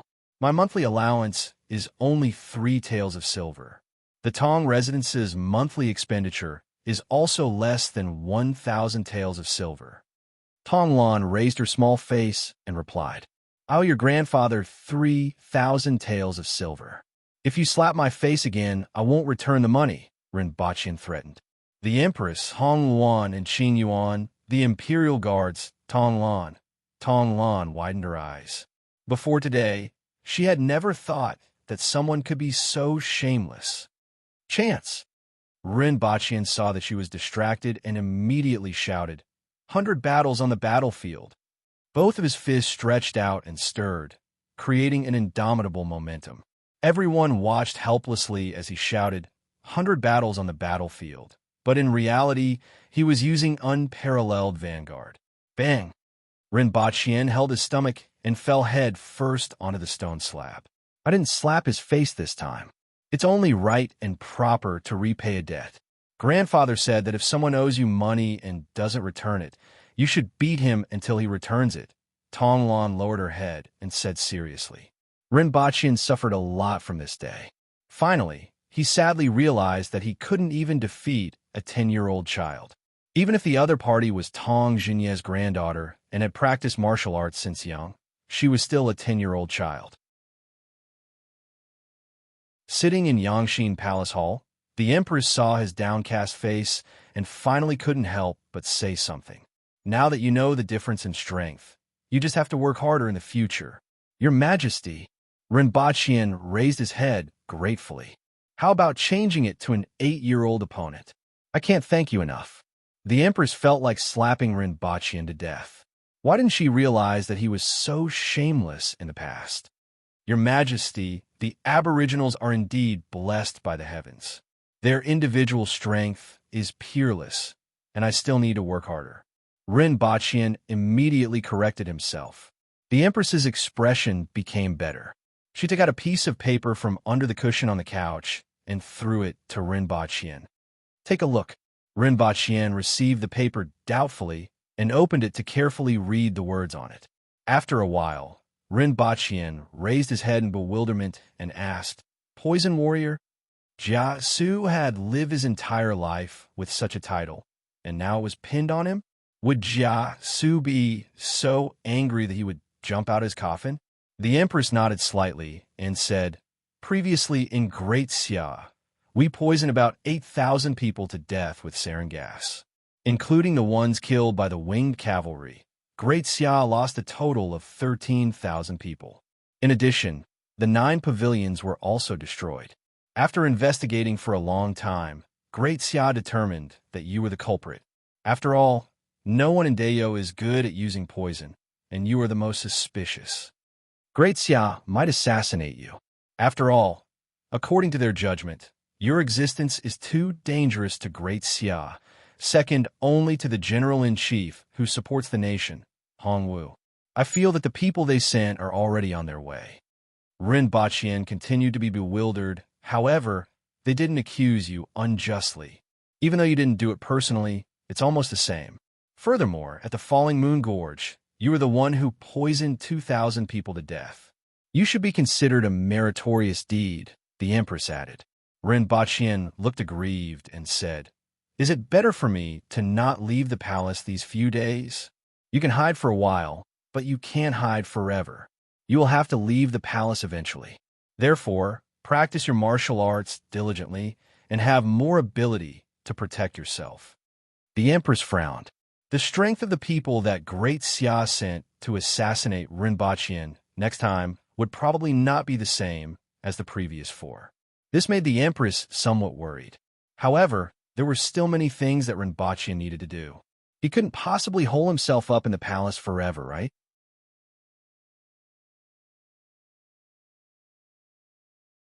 Chapter 245. When Rinpoche returned to Earth, he immediately went to bed. These days, he was physically and mentally exhausted and traumatized. He had to deal with all sorts of things in the morning, practice martial arts in the afternoon, and rest only in the evening. Every other day, he had to be ravaged by a Lolita who had her hair combed into 2 buns to show him why flowers were so red. Finally, he had to face threats from abroad and be on guard against assassinations. He hadn't left the palace for a few days. Sigh. Rinpoche sighed deeply. When would these days come to an end? He lay on the bed for a long time before getting up. There were many missed calls on his phone. Among them, Qingqing alone had called 10 times. There were also some who he didn't know. Rinpoche thought for a while and felt that there shouldn't be anything going on recently. The last time he came back, the verdict was that it was justified self-defense. After all, he was a law-abiding citizen, and the evidence at the scene had proven everything. Even the jade pendants and some other things had been retrieved. Why was Qingqing looking for him? After thinking for a while, Rinpoche decided to call Qingqing. "Brother, you are my brother. Can you watch the time before calling next time?" Qingqing was full of resentment. Rinpoche chuckled. "I have been so miserable these days, but I only harassed you once. I see that you have made a few calls. What's the matter?" Rinpoche asked. "There's good news. There's progress in the R-worm research. However, let's talk about the details tomorrow." Qingqing hung up immediately after he finished speaking. When Rinpoche called again, the other party's phone was turned off. He then threw the phone aside. If he waited for the laboratory to conduct the research, his bones would have turned into ashes by now. However, there were still benefits. After all, there was a result from the research, which meant that the new drug was one step closer to the market. As for the specifics, he still had to see what the results were. This time, he brought back some green vines and seeds. These things would probably come in handy very soon. It was said that these green vines grew very fast. They could grow a lot in a few months and could be used in half a year. Rinpoche had personally experienced the effects of this green vine water. It could crush all the hangover medicines on the market. As long as this thing was marketed, he would soon have a source of income. After lying on the bed in a daze for half a day, Rinpoche entered the visualization of water. An hour later, he came out of the visualization of water and immediately fell asleep. When he woke up the next morning, he spaced out for a while before changing his clothes and going downstairs for breakfast. Then, he took the ivy to the laboratory. "Lucky boy, you actually came. How rare." Sushan greeted Rinpoche as soon as she saw him. She lacked the proper respect for this big boss. The main reason was that Rinpoche appeared too infrequently. Furthermore, he wasn't in charge of anything. He was just a big financial backer and a provider of research directions. "Is there any progress with the earworms?" Rinpoche asked. "Indeed. Follow me." Sushan brought Rinpoche into her office and took out a pile of documents and photos to explain to him. 10 minutes later, Rinpoche summarized the content that Sushan had explained to him for a long time. It was a certain substance in the body of a deep-sea organism that contained the antidote that he brought previously. It could suppress the earworms, and with sufficient dosage, it could be said that it could kill the earworms. The only problem was that it was harmful to the human body. However, for leukemia patients, this was already a small problem. "How long do you need to complete the research and development of the drug?" Rinpoche asked. 2 years at the earliest, and at least 3 years for it to be on the market. Sushan gave a rough figure. Rinpoche nodded his head and asked, "How's the black mud cream?" "I'm afraid it will take even longer. The growth of some medicinal herbs is too slow," Sushan replied. "I brought some good stuff for you." Rinpoche pushed the bag over. Sushan's eyes lit up when she heard this. One had to know that the first 2 items that Rinpoche brought were new things that no one had discovered before. She didn't expect him to bring out something new again. "You have already become a legend in my heart. I really want to know, where did you get so many good things from?" Sushan couldn't help but say. She took out the ivy from the bag without any delay. It was as thick as 2 fingers. Although it had been plucked for some time, it was preserved very well. Its entire body was emerald green, and only the edges were a little withered. "What's this?" Sushan took the ivy and examined it. She couldn't help but ask. "It's called ivy. When this thing is ground into powder, it can cure a hangover. It's better than all the hangover medicines in the market." Sushan was slightly disappointed after Rinpoche finished speaking. This wasn't what she wanted. "Don't look down on it. Its effect is the same as the black mud cream. It takes effect immediately and is very powerful," Rinpoche said. "I understand. We will start researching on it as soon as possible. According to what you said, this ivy should have a good effect on protecting the liver." Sushan nodded her head. "The laboratory is already short of manpower. It's best to increase the manpower. I'm not responsible for this. You can report this to the higher-ups." Before Rinpoche could finish a sentence, Sushan had already picked up her phone and called Papa Chun. She had fully displayed her swift and decisive attitude. After the call was connected, she introduced the things that he brought to Rinpoche and reiterated that they were severely short of manpower. In less than half an hour, Papa Chun rushed over. After exchanging conventional greetings, he asked, "Is this ivy very effective?" Rinpoche repeated what he said earlier. "It's very powerful. I have used it personally, and the effect is immediate." Papa Chun immediately laughed. After listening to Rinpoche's words, he could instantly imagine the prospects of this ivy. Even though there were many types of hangover medicine nowadays, most of them had the function of protecting the liver. After drinking it, the effect wasn't that great. However, banquets were indispensable. For a person like him who often had to socialize, he had already suffered a lot. In modern society, there were many people who needed to socialize frequently. Therefore, even though the effect wasn't that great, the market for hangover medicine was still pretty good. If it was as Rinpoche said, the medicine made from this ivy would immediately seize the entire market when it was put on the market. "When the time comes, let's re-sign the contract. This time, you have to agree to it." Papa Chun reiterated his previous idea. After all, everything in the laboratory was provided by Run Bachien. Moreover, there are 3 of them. Even though Papa Chun had invested some energy and funds, it was still far from the shares that he currently held. If he didn't want any problems to arise in future collaborations, he had to make things clear. After all, the first time Rinpochian produced the black mud cream, it could be attributed to luck. However, the second and third time couldn't be attributed to luck. If he knew his position, he would be able to reap more benefits in the future. There were gains and losses. He understood this point very well. We'll talk about it when the time comes.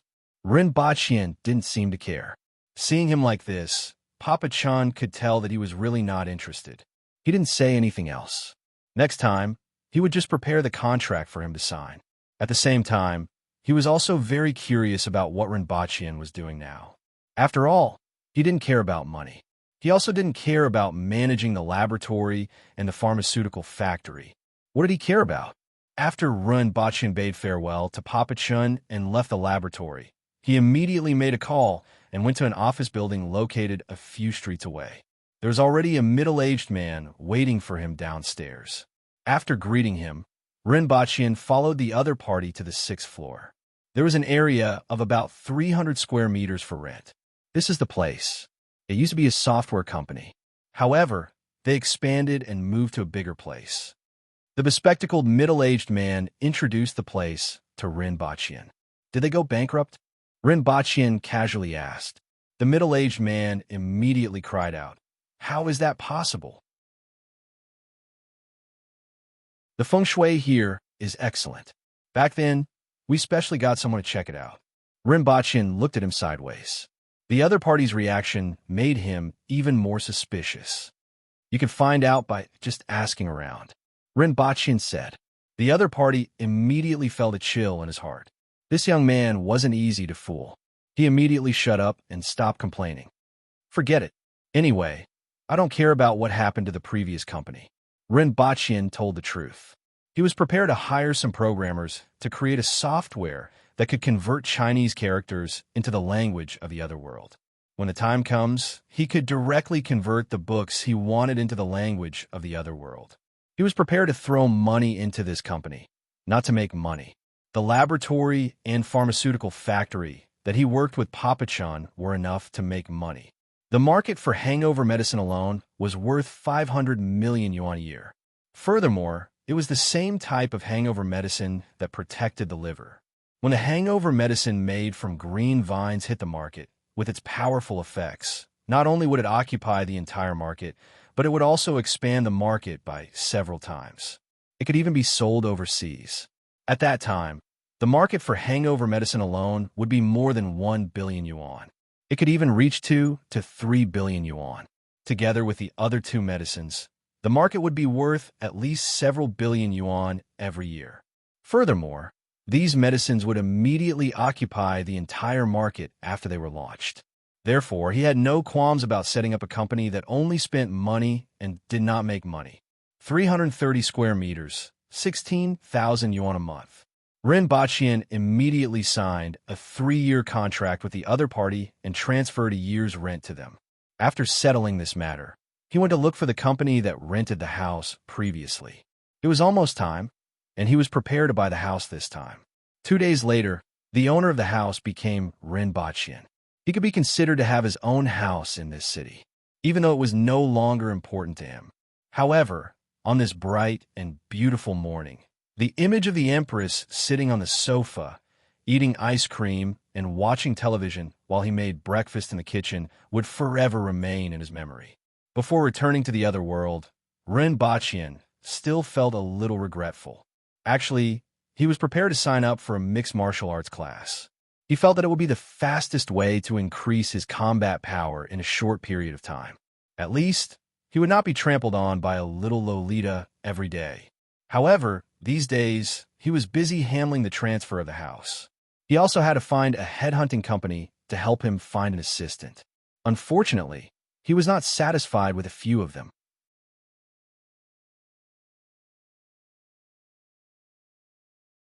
Chapter 246.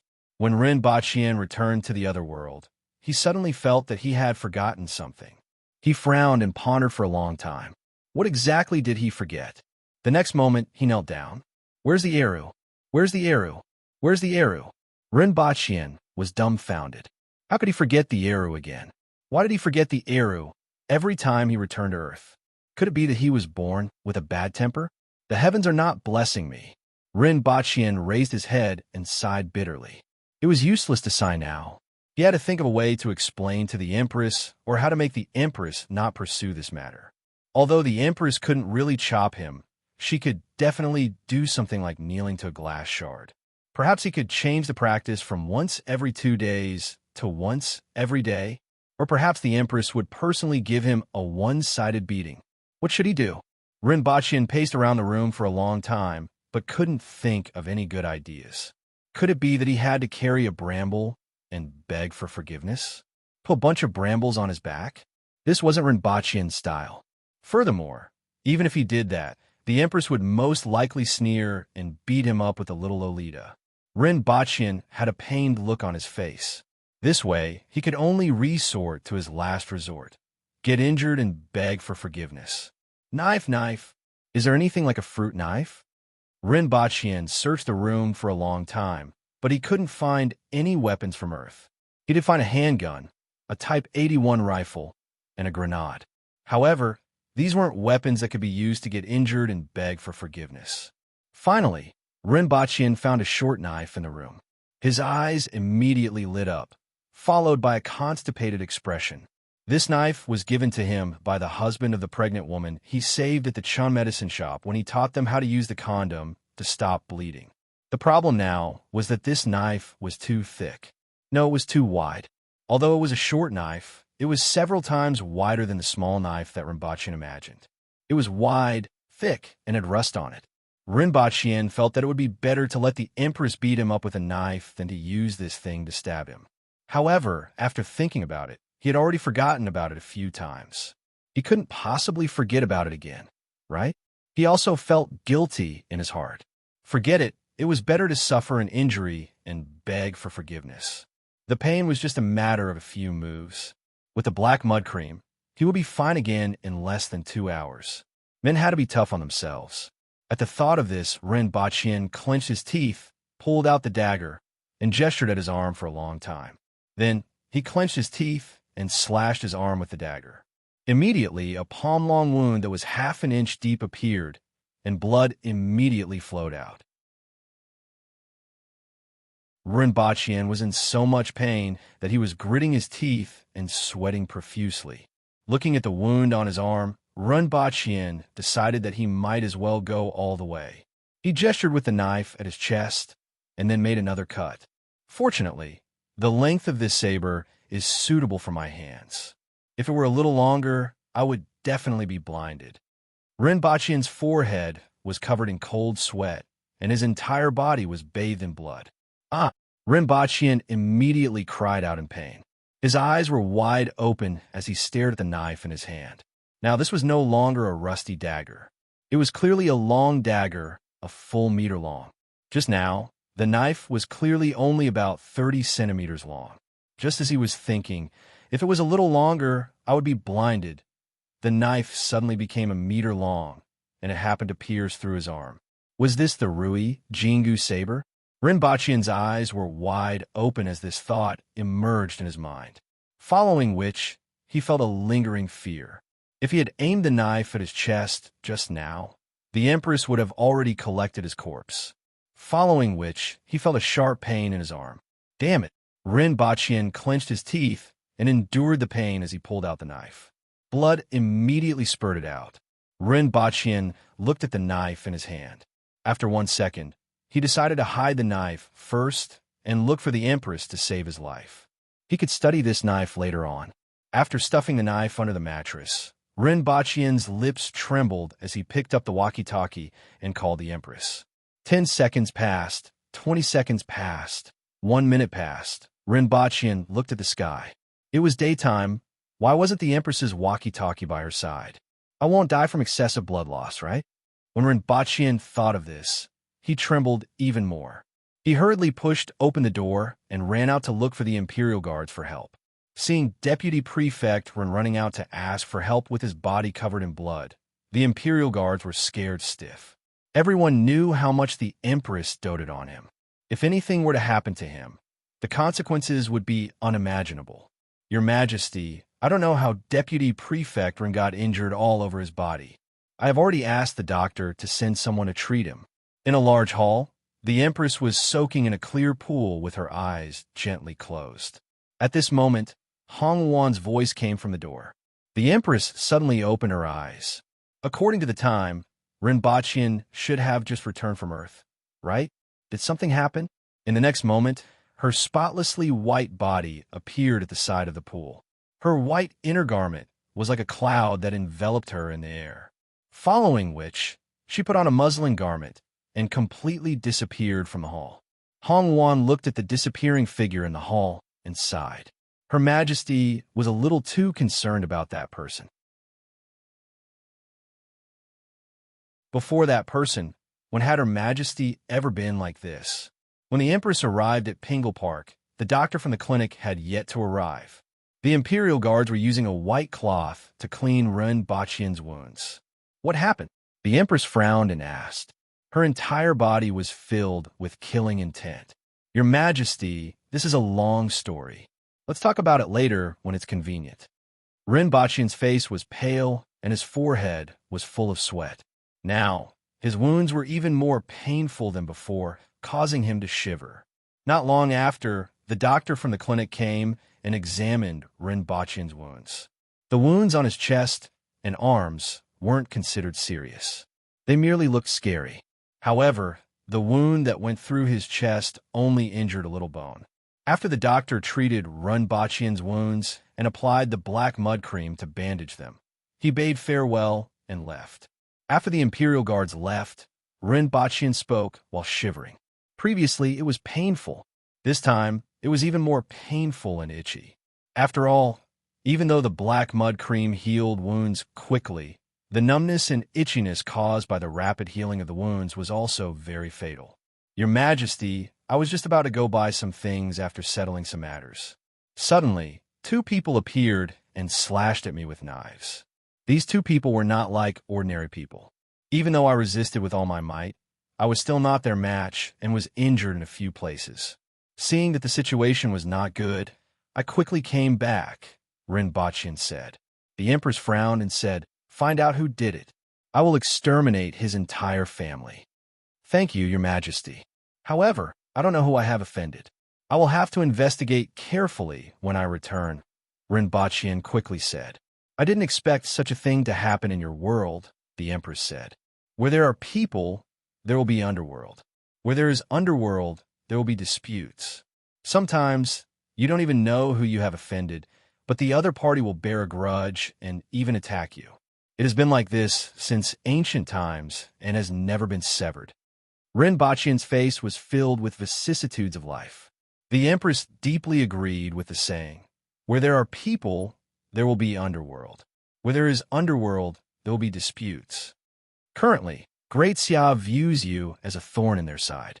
In your world, there are also people who want to make a move on you.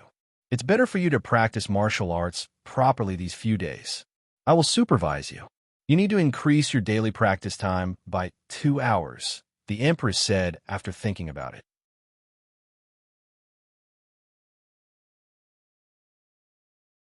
Chapter 247. Your Majesty, I'm still injured. Ren Baqian was at a loss. He was still thinking about the knife under the mattress. My wounds have healed. At most, I'll just lose some blood. Or do you want me to spar with you personally? The Empress was so angry that she had a headache. He had never seen someone who disliked martial arts so much. In Dayo, who wouldn't work hard when given such an opportunity. At this moment, there was still a faint scar left on Ren Baqian's wound. The effect of the black mud cream could be said to be miraculous. It was just that the wounds were so painful that they made people want to die. Just like that, Ren Baqian's 6 hours a day of martial arts practice became 8 hours a day of martial arts practice. Ren Baqian felt that he had succeeded in courting death. If he had known earlier, he would have let the Empress do a double team. Ren Baqian dragged his exhausted body as if he had just been ravaged by someone. He returned to his room, closed the door and windows, and took out the knife from under the mattress. For the entire day, his mind was filled with the Rui Jingu saber. It could be long or short, and he did not know if it could be big or small. Did I come across a treasure? Rinpoche had this thought in his mind for the whole day. Once he returned, he hurriedly checked it out. Rinpoche felt that he knew very little about this world. For example, the weapons used by the Aboriginal warriors were all made of ordinary fine iron. He had never heard of any heaven-grade weapons. It just so happened that there was a spirit sword in this world, something that even Newton and Darwin's coffins could not contain. The people in this world knew very little about spiritual swords, even though sword masters didn't know much about them. At least, this was what Ning Kaichen said. It gave Rinpoche the feeling that there were still many unknown things in this world. Even the Empress didn't know much about these things. As a result, even though he was shocked by the Rui Jingu saber, he didn't find it hard to accept. Instead, he wanted to know what kind of treasure it was. At this point in time, the saber in Rinpoche's hand had reverted to its original form of short saber. It was no longer more than a foot long.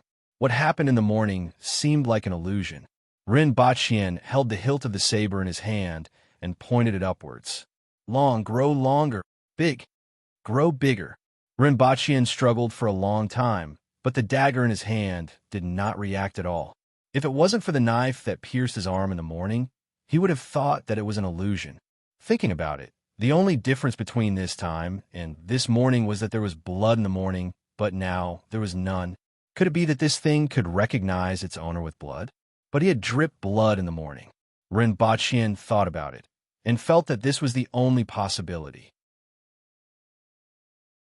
He wasn't willing to give a try. He clenched his teeth and cut his arm again. Then, he allowed the fresh blood from his arm to drip onto the blade of the saber while he carefully observed the changes in the saber. Grow longer. With a thought from Rinpoche, the blade suddenly elongated from 1 foot to 2 feet. Moreover, the appearance of the saber had also changed a little. The originally somewhat blunt front end had become sharper. Grow longer. Rinpoche continued to mutter. In the morning, the saber was 1 meter long, which was 3 feet long. Now it was still 1 foot short. As the fresh blood continued to drip onto the blade, the Rui Jingu saber grew another 10 centimeters after much effort. The blood that had flowed onto the saber did not spill out at all. Instead, it began to fade and eventually disappeared into the saber, as if it had been absorbed by the saber. This thing doesn't recognize its owner by dripping blood. Does it suck blood? Rinpoche suddenly realized this problem. Moreover, it seems like the more blood it sucks, the longer it grows. Or does it change according to its will? Widen. Grow bigger. Rinpoche experimented for a long time and finally confirmed that the saber had indeed grown longer, but its width and thickness remained the same. Rinpoche frowned. He first wiped his wound with a cloth and applied the black mud cream. This was the leftover from a morning that the doctor didn't take away. He had already lost a lot of blood in the morning. If he continued to bleed, he reckoned that he would really die from excessive blood loss. After treating the wound, Rinpoche held the saber and muttered, "Grow." The saber changed back to its original shape. Grow. This time, the saber still grew longer, but it was only half a meter long. It seems that the blood that this thing sucks will be consumed, or rather, it will decrease over time. Therefore, when I came back and tried to make the saber change, there was no reaction. This is considered a good thing, right? Rinpoche held the hilt of the saber and sized it up carefully. Just from its appearance, this saber didn't look outstanding. However, just from the fact that it could grow and shrink, one could tell that it wasn't an ordinary item. This isn't a spirit sword, right? Rinpoche thought about Ning Saichen's spirit sword and what he said. It shouldn't be. The spirit sword had its own sword spirit, and when wielding the spirit sword, it could greatly increase the strength of the swordmaster, although the price was the consumption of the swordmaster's life force. However, this knife did not react at all when he held it. Instead, it sucked blood and grew shorter and longer. This did not match Ning Saichen's description of the spiritual sword. From the looks of it, it was another kind of treasure. In any case, this saber should be considered a good thing. Rinpoche's first thought was to give it to the Empress. After thinking about it carefully, he could only give it to the Empress. Otherwise, it wouldn't be of much use in his hands unless he sent it to the laboratory. However, he really didn't dare to send this kind of thing to the laboratory. Something big would definitely happen. At the thought of this, Rinpoche felt somewhat happy. After all, he still didn't know how much he admired the Empress in his heart. Was it 60%, 70%, 80%, 90%, or even 10%? However, he was sure that he liked her very much and that she was extremely important to him. Rinpoche didn't feel reluctant to give this treasure to her. Instead, he was very happy. However, just as he stood up, he hesitated and felt that it would be better to wait for a few days. If he gave it to her now, his previous injuries might be exposed. Just like that, 3 days later, Rinpoche took the short saber to Yangxin Palace Hall. "Your Majesty, I found a treasure." "Oh." The Empress straightened her body and was slightly curious. Rinpoche had been in the palace for the past few days. How could he obtain a treasure? This short saber. Rinpoche looked like he was presenting a treasure. He handed the short saber to the Empress and was prepared to keep her in suspense. In a while, he would show the Empress how long this saber could grow and shrink. The Empress took the short saber from Rinpoche's hand. It was wrapped in an ordinary leather scabbard, and the handle was also wrapped in a layer of animal skin. It didn't look precious at all. Rinpoche casually took the short saber out of the scabbard. It was only about a foot long, slightly thick, and the front was blunt. The body of the saber didn't look sharp, and even had a few rice grain-sized nicks. Rinpoche had a proud look on his face. This saber definitely didn't look any different from the outside. It was just an ordinary, slightly worn-out short saber. He had it for so long. If he hadn't been injured that day, he wouldn't have discovered it. The Empress initially thought that Rinpoche had really found a treasure. However, upon closer inspection, it was indeed an ordinary short saber. She couldn't help but raise her head and look at Rinpoche. "Your Majesty, this short saber is indeed a treasure. Previously, I taught a set of hemostasis techniques at the Chun family's medicine shop and saved a pregnant woman. The pregnant woman's husband gave this saber to me as a token of gratitude. At first, I thought it was just an ordinary short saber. I didn't expect to find out that there was a secret hidden within it this morning." Rinpoche told the Empress about the origin of this saber as if he was narrating a story. As the Empress listened, she caressed the body of the saber and flicked it with her finger. Clang! Clang! Rinpoche's eyes widened all of a sudden. His mouth, which was originally talking incessantly, couldn't even utter a single word. It broke. It broke. It actually broke. He saw that with that flick of the Empress's finger, the body of the saber immediately became shorter. The tip of the saber drew an arc and fell to the ground.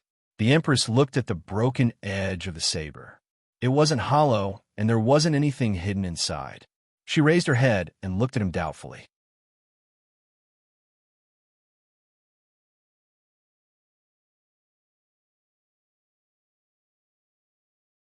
Rinpoche hurriedly sprinkled some more blood on the saber. The hair-thin crack gradually faded and finally disappeared. The saber became the same as before, but the gap on the blade was still there. "Your Majesty, it's indeed a treasured saber. You actually managed to retrieve it." Rinpoche happily handed the saber to the Empress with both hands. At this moment, the Empress was also somewhat interested. She took the saber and examined it carefully. At this moment, the saber was 2.5 feet long. The original rust on it had also disappeared. There was a cold gleam on the blade. The only flaw was that there were a few rice grain-sized gaps on the blade. Just now, she personally saw the saber grow from 1 foot to 2.5 feet. She also personally saw the tip of the saber being reattached. Naturally, she knew that this saber was indeed not an ordinary saber. She tapped the tip of the saber on her fingertip. A white dot appeared on her fingertip. Then, she used the saber to cut her palm. A white line appeared on her palm and disappeared in a flash. "Your Majesty, Rinpoche was first shocked by the Empress's actions. Soon after, he was speechless. Even though the saber couldn't cut through iron like mud, it couldn't be considered blunt either. When he cut his body, his flesh was split open. Yet, when it cut the Empress's skin, it actually only left a white line. It couldn't even penetrate her defense. He grabbed the Empress's wrist and felt the temperature of her palm. Her skin was exquisite and smooth. It seemed to be no different from that of an ordinary girl. At most, her skin was a little better. It was really hard to imagine that the Empress's skin could actually only leave a white line after being cut by a saber. She was so powerful that she simply didn't seem like a human. The Empress used her strength to cut her palm again. However, the white line only lasted for a little longer. After that, it slowly returned to its original state. Two fair fingers cut the saber's body. Pa! A soft sound was heard. Clang! More than half of the saber's body fell to the ground. Rinpoche, treasure saber, you died so miserably.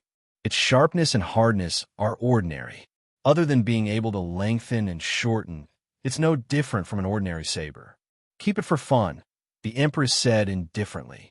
Even though it was somewhat novel, the Empress lost interest in this saber after trying it out. Rinpoche looked at the saber that had fallen to the ground and was somewhat speechless. Treasure saber, you are really too disappointing. You broke it with just a touch. Are you here to extort money? To think that he thought that he had obtained a treasure previously. At present, it could indeed be considered a treasure. However, other than using it for fun, it didn't seem to have much use. If this saber was used as a weapon, it wouldn't immediately break after a single slash. Rinpoche picked up the saber. He thought that since the Empress didn't want it, he would bring it back to Earth to study it. He wanted to know what exactly was going on with this saber. Your Majesty, do you want to play a game? Rinpoche suggested excitedly when he saw that the Empress was bored to death in the palace. What is it? The Empress asked casually. She wasn't too interested in it. KOF. Rinpoche took out the bag that contained the laptop previously. There were 2 game controllers inside. He had prepared these the previous time, as he thought that if the Empress was bored in the palace, she could also play some games. Your Majesty, this should be done like this, like this, like this. Rinpoche sat side by side with the Empress and taught her how to operate the game controllers. Seeing the small figure that appeared on the laptop screen, the Empress finally became a little more energetic and began to focus her attention. 1 hour later, perfect. A sound was emitted from the laptop. Pa! The game controller in the Empress's hand turned into a pile of fragments and fell to the ground.